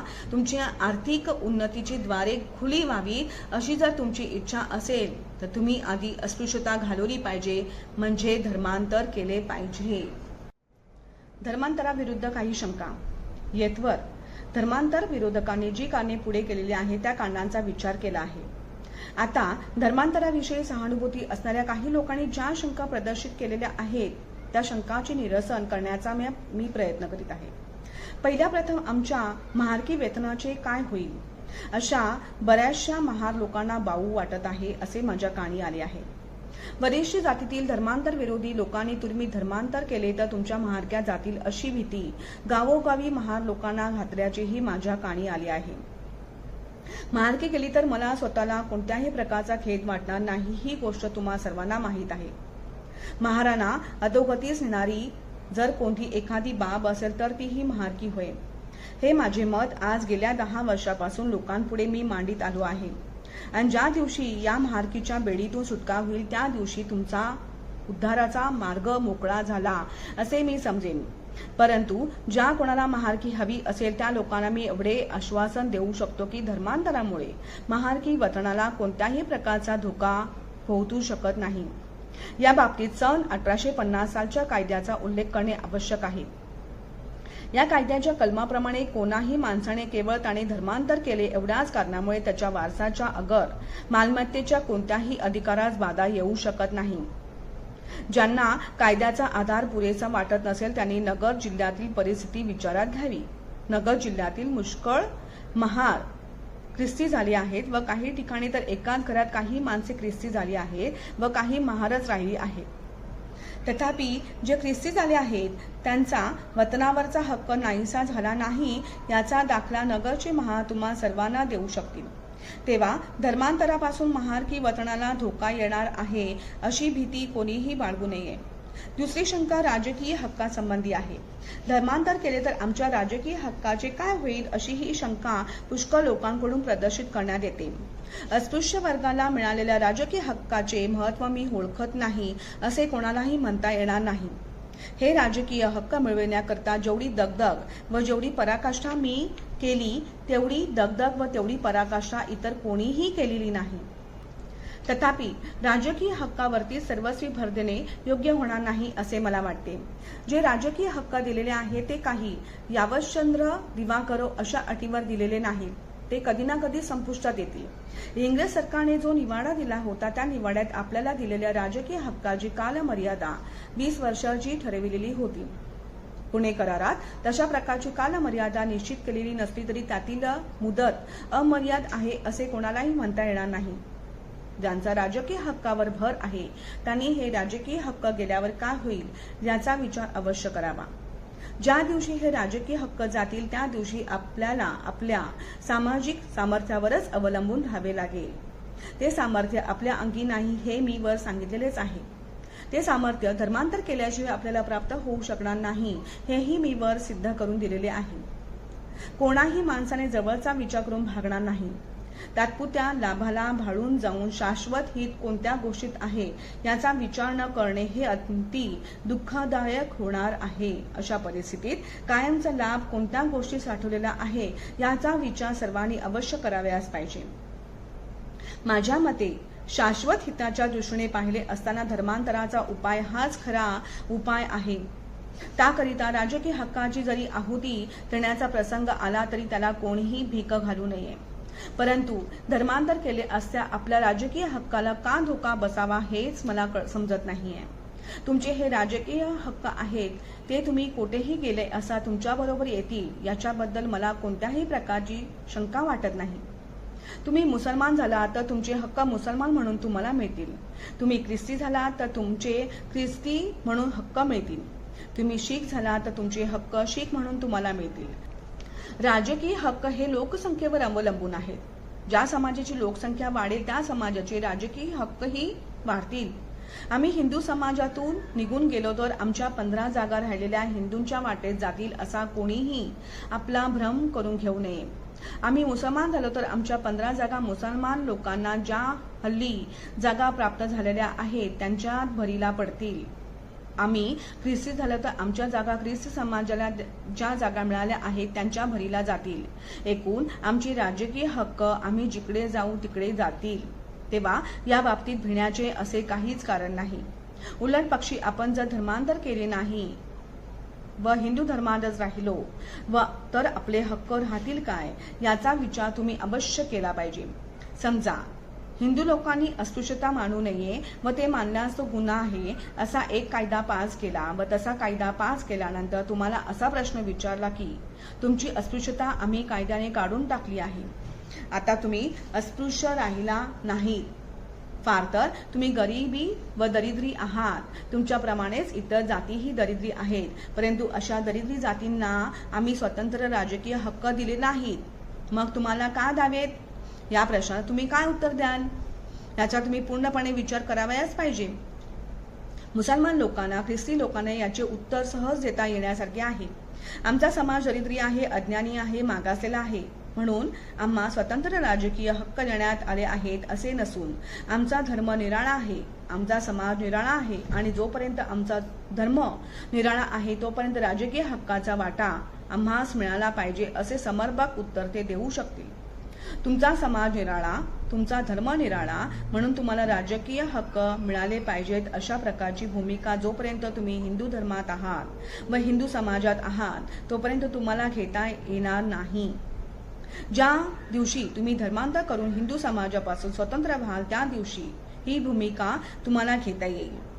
तोपर्यंत ती घेता येणार नाही आणि जोपर्यंत अशा स्वतंत्र भूमिकेवर उभे राहून तुमच्या राजकीय हक्काची मागणी तुम्ही करू शकत नाही तोपर्यंत तुमचे राजकीय हक्क शाश्वत आहे, त्याला धोका नाही असे समजून चालणे अत्यंत अज्ञानीपणाचे लक्षण आहे असे मला वाटते. या दृष्टीने पाहिले असताना धर्मांतर हे राजकीय हक्कांना विरोधक नसून राजकीय हक्कांचे संवर्धन करण्याचा एक मार्ग आहे असेच म्हटले पाहिजे. तुम्ही हिंदू धर्मात राहिलात तर तुमचे राजकीय हक्क जातील. तुम्हाला राजकीय हक्क बुडू द्यावयाचे नसतील तर धर्मांतर करा, धर्मांतरानेच ते कायम राहणार आहेत. समारोप. मी माझा निश्चय करून टाकलेला आहे. मी धर्मांतर करणार हे निश्चित आहे. माझे धर्मांतर कोणत्याही प्रकारच्या ऐहिक लाभाकरिता नाही. अशी कोणतीही गोष्ट नाही की अस्पृश्य राहून मला ती प्राप्त करून घेता येणार नाही.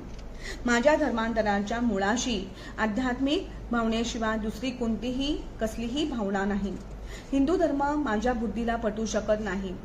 हिंदू धर्म माझ्या स्वाभिमानाला रुचू शकत नाही.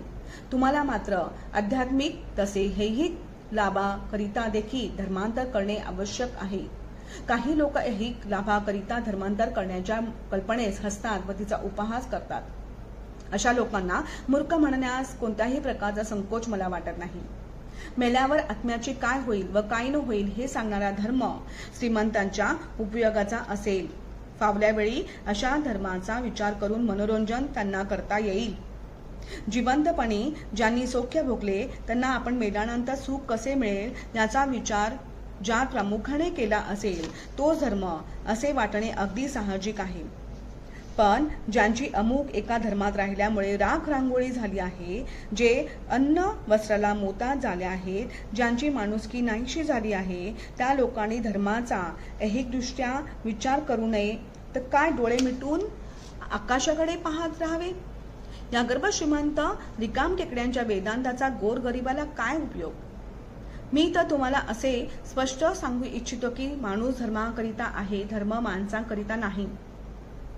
माणुसकी प्राप्त करून घ्यावयाची असेल तर धर्मांतर करा. संघटना करावयाची असेल तर धर्मांतर करा. सामर्थ्य संपादन करावयाचे असेल तर धर्मांतर करा. समता प्राप्त करून घ्यावयाची असेल तर धर्मांतर करा. स्वातंत्र्य प्राप्त करून घ्यावयाचे असेल तर धर्मांतर करा.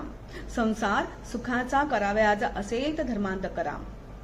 जो धर्म तुमच्या माणुसकीला काही किंमत देत नाही त्या धर्मात तुम्ही का राहता? जो धर्म तुम्हाला देवळात जाऊ देत नाही त्या धर्मात तुम्ही का राहता? जो धर्म तुम्हाला पाणी मिळू देत नाही त्या धर्मात तुम्ही का राहता? जो धर्म तुम्हाला शिक्षण देऊ देत नाही त्या धर्मात तुम्ही का राहता? जो धर्म तुमच्या नोकरीच्या आड येतो त्या धर्मात तुम्ही का राहता? जो धर्म तुमची पदोपदी मानहानी करतो त्या धर्मात तुम्ही का राहता? ज्या धर्मात माणसाशी माणुसकीने वागण्याची मनाई आहे तो धर्म नसून शिरजोळीची सजावट आहे. ज्या धर्मात माणसाची माणुसकी ओळखणे अधर्म मानला जातो तो धर्म नसून रोग आहे. ज्या धर्मात अमंगल पशूचा स्पर्श झालेला चालतो पण माणसाचा स्पर्श चालत नाही तो धर्म नसून वेडगळपणा आहे. जो धर्म एका विशिष्ट वर्गाने विद्या शिकू नये, धनसंचय करू नये, शस्त्र धारण करू नये असे सांगतो तो धर्म नसून माणसाच्या जीवनाची विडंबना आहे. जो धर्म अशिक्षितांना अशिक्षित रहा, निर्धनांना निर्धन रहा अशी शिकवण देतो तो धर्म नसून ती शिक्षा आहे. धर्मांतराच्या बाबतीत जे जे काही प्रश्न उद्भवतात त्या प्रश्नाचा मी यथामती उहापोह करण्याचा प्रयत्न केला आहे. या प्रश्नावरील माझे विवेचन कदाचित पालाळिक झाले असेल परंतु या विषयाचा सांगोपांग विचार करण्याचे मी पूर्वीपासूनच ठरविले होते. धर्मांतराच्या बाबतीत विरोधकांनी जे मुद्दे उपस्थित केले आहेत त्यांना उत्तर देणे आवश्यक होते. धर्मांतराच्या घोषणेची सार्थकता पटल्याशिवाय कोणीही धर्मांतर करू नये असे माझे मत आहे आणि त्यामुळे कोणाचीही वृत्ती सांशक राहू नये व कोणाच्याही मनात किंतु राहू नये एवढ्याच करिता इतक्या सविस्तरपणे या प्रश्नाचा विचार मला करावा लागला आहे. माझे विचार तुम्हाला कितपत पडतील हे मी काही सांगू शकत नाही परंतु तुम्ही ते पूर्णपणे ध्यानात घ्याल अशी मला आशा आहे. दुचेल ते बोलावे अशा रीतीने लोकप्रियता मिळवणे हे व्यावहारिक माणसाला शोभते पण ते पुढाऱ्याला शोभणार नाही असे माझे मत आहे. लोकांचे बरे कशात आहे व वाईट कशात आहे हे जो निर्भयपणे व निर्भीडपणे लोकपवादाची पर्वा न करता लोकांपुढे मांडतो त्यालाच मी पुढारी समजतो. तुमचे हित कशात आहे हे सांगणे माझे कर्तव्य कर्म आहे. ते तुम्हाला रुचले नाही तरी ते सांगणे मला भाग आहे. माझे कर्तव्य कर्म मी केले आहे. आता या प्रश्नाचा निर्णय करणे हे कर्तव्य कर्म तुमचे आहे. धर्मांतराच्या प्रश्नाचे मी मुद्दाम 2 विभाग केले आहेत. हिंदू धर्माचा त्याग करावयाचा किंवा हिंदू धर्मातच राहावयाचे हा त्याचा एक भाग आहे. त्याग करावयाचा झाल्यास कोणत्या धर्माचा स्वीकार करावयाचा किंवा नवीन धर्माची उभारणी करावयाची हा त्याचा प्रश्नाचा दुसरा विभाग आहे. मला फक्त आज पहिल्या प्रश्नावरच तुमचा काय निर्णय आहे हे जाणून घ्यावयाचे आहे. पहिल्या प्रश्नाचा निर्णय झाल्याशिवाय दुसऱ्याचा विचार करण्यात अगर त्या बाबतीत तयारी करण्यात काही अर्थ नाही. तेव्हा पहिल्या प्रश्नावर तुम्हाला जे काही ठरवायचे आहे ते ठरवा. तुम्हाला ते ठरविण्याकरता दुसरी संधी मला देता येणार नाही. आज या सभेत जे तुम्ही ठरवाल त्याप्रमाणे माझा पुढचा कार्यक्रम मी ठरवीन. तुम्ही जर धर्मांतरांच्या विरुद्ध निर्णय केलात तर प्रश्नच मिटला. माझ्या स्वतःकरिते जे मला करावयाचे असेल ते मग मी करीन. तुम्ही धर्मांतरातर्फेचा निर्णय जर केला तर त्याबरोबरच तुम्ही सर्वांनी संघटित रूपाने धर्मांतर करावयाचे आश्वासन दिले पाहिजे. धर्मांतराचा निश्चय झाला आणि वाटेल त्या धर्मात जावे अशा प्रकारची फाटाफूट तुम्ही जर करणार असाल तर मी तुमच्या धर्मांतराच्या कार्यात पडणार नाही. तुम्ही माझ्याबरोबर यावे अशी माझी इच्छा आहे. ज्या धर्मात आपण जाऊ त्या धर्मात आपल्या उन्नतीप्रित्यर्थ जे काही कष्ट व परिश्रम करावे लागतील ते कष्ट ते परिश्रम करण्यास माझी तयारी आहे. परंतु मी सांगतो म्हणून धर्मांतर केले पाहिजे या भावनेला वश होऊन काही करू नका. तुमच्या बुद्धीला जर पटले तर होकार द्या. माझ्याबरोबर न येण्याचा निश्चय तुम्ही केला तरी त्याबद्दलही मला काही दुःख होणार नाही. या उलट माझ्यावरची जबाबदारी गेली म्हणून मला आनंद वाटेल. हा निर्वाणीचा प्रसंग आहे हे तुम्ही ध्यानात ठेवालच. तुमच्या भावी पिढीची भवितव्यता तुम्ही ठरवाल त्याप्रमाणे ठरणार आहे. तुम्ही आज स्वतंत्र होण्याचा निश्चय जर केला तर भावी पिढी स्वतंत्र होईल. तुम्ही आज पराधीन राहण्याचा निश्चय केला तर भावी पिढी सुद्धा पराधीन राहील. म्हणून तुमची जबाबदारी अत्यंत कठीण आहे. या प्रसंगी तुम्हास काय सांगावे याचा विचार करीत असताना भगवान बुद्धाने आपल्या भिक्खू संघास मरणापूर्वी जो उपदेश केला व ज्याचा महापरिनिब्बाण सूत्रात उल्लेख केलेला आहे त्याची मला आठवण होते. एकदा भगवान बुद्ध नुकतेच दुखण्यातून उठल्यामुळे विहाराच्या छायेत पसरलेल्या आसनावर बसले असताना त्यांचा शिष्य आयुष्यमान आनंद भगवंतांकडे येऊन त्यास अभिवादन करून एके बाजूस बसला आणि म्हणाला, भगवंतास मी सुखात असताना पाहिले आहे व आजारी असताना पाहिले आहे. भगवंतांच्या आजाराने माझे शरीर शिसासारखे जड झाले आहे. मला दिशाभ्रम झाला आहे असे मला धर्मही सुचत नाही. परंतु त्यातल्या त्यात मला एवढे समाधान वाटते की भिक्खू संघांविषयी काहीतरी सांगितल्याशिवाय भगवंतांचे परिनिर्वाण व्हावयाचे नाही. भगवान बुद्ध यांनी उत्तर दिले की आनंदा, भिक्खू संघात माझपासून काय हवे आहे? आनंदा, मी आत बाहेर काही न ठेवता धर्मोपदेश केला आहे. त्या तथागताने आचार्य मुष्टी मुळीच ठेवली नाही. तर मग आनंदा, तथागत भिक्खू संघांविषयी काय सांगणार? तेव्हा आनंदा, तुम्ही दिव्याप्रमाणे स्वयंप्रकाशित व्हा. पृथ्वीप्रमाणे परप्रकाशित होऊ नका. स्वतःवरच विश्वास ठेवा. दुसऱ्या कोणाच्या अंकित होऊ नका. सत्याला धरून राहा. सत्याचाच आश्रय करा. दुसऱ्या कोणाला शरण जाऊ नका. मी देखील बुद्धांच्या शब्दांचाच आश्रय करून तुम्हाला असा निरोप देतो की तुम्हीच आपले आधार व्हा. तुम्ही स्वतःच्या बुद्धीला शरण जा. दुसऱ्या कोणाचाही उपदेश ऐकू नका. दुसऱ्या कोणालाही वश होऊ नका. सत्याचा आधार घ्या. सत्यास शरण जा. दुसऱ्या कशासही जाऊ नका. हा भगवान बुद्धांचा उपदेश तुम्ही या प्रसंगी ध्यानात ठेवाल तर माझी खात्री आहे की तुमचा निर्णय चुकीचा होणार नाही. मुक्ती कोण पथे या संपूर्ण पुस्तकाचे वाचन ऑडिओ रेकॉर्डिंगसाठी आज पूर्ण झाले. स्वातंत्र्य, समता, बंधुत्व, मैत्री आणि करुणा या तत्वावर आधारित समतामूलक समाजाची निर्मिती करावी हा बौद्ध धम्माचा उद्देश डॉक्टर बाबासाहेब आंबेडकरांच्या तत्वज्ञानाचा पाया आहे. हे तत्व लक्षात ठेवूनच आपण सर्वांनी डॉक्टर बाबासाहेब आंबेडकरांचे हे पुस्तक ऐकावे आणि ते ग्रहण देखील करावे. मी वंदना सुधीर हिरे, भारतीय बौद्ध महासभा खारेगाव शाखा कळवा आणि बियॉन्ड जस्टिस फाउंडेशनच्या वतीने मुक्ती कोण पथे हे पुस्तक ऑडिओतून ऐकण्याचा आपण सर्वच लाभ घ्याल अशी अपेक्षा करते. डॉक्टर बाबासाहेब आंबेडकर व त्यांचे गुरु भगवान गौतम बुद्ध, संत कबीर व महात्मा ज्योतिबा फुले यांना वंदन करून तुमच्याकरिता मंगल कामना मी करते. भवतु सब्ब मंगलम, भवतु सब्ब मंगलम, भवतु सब्ब मंगलम. जय भीम. Thank you.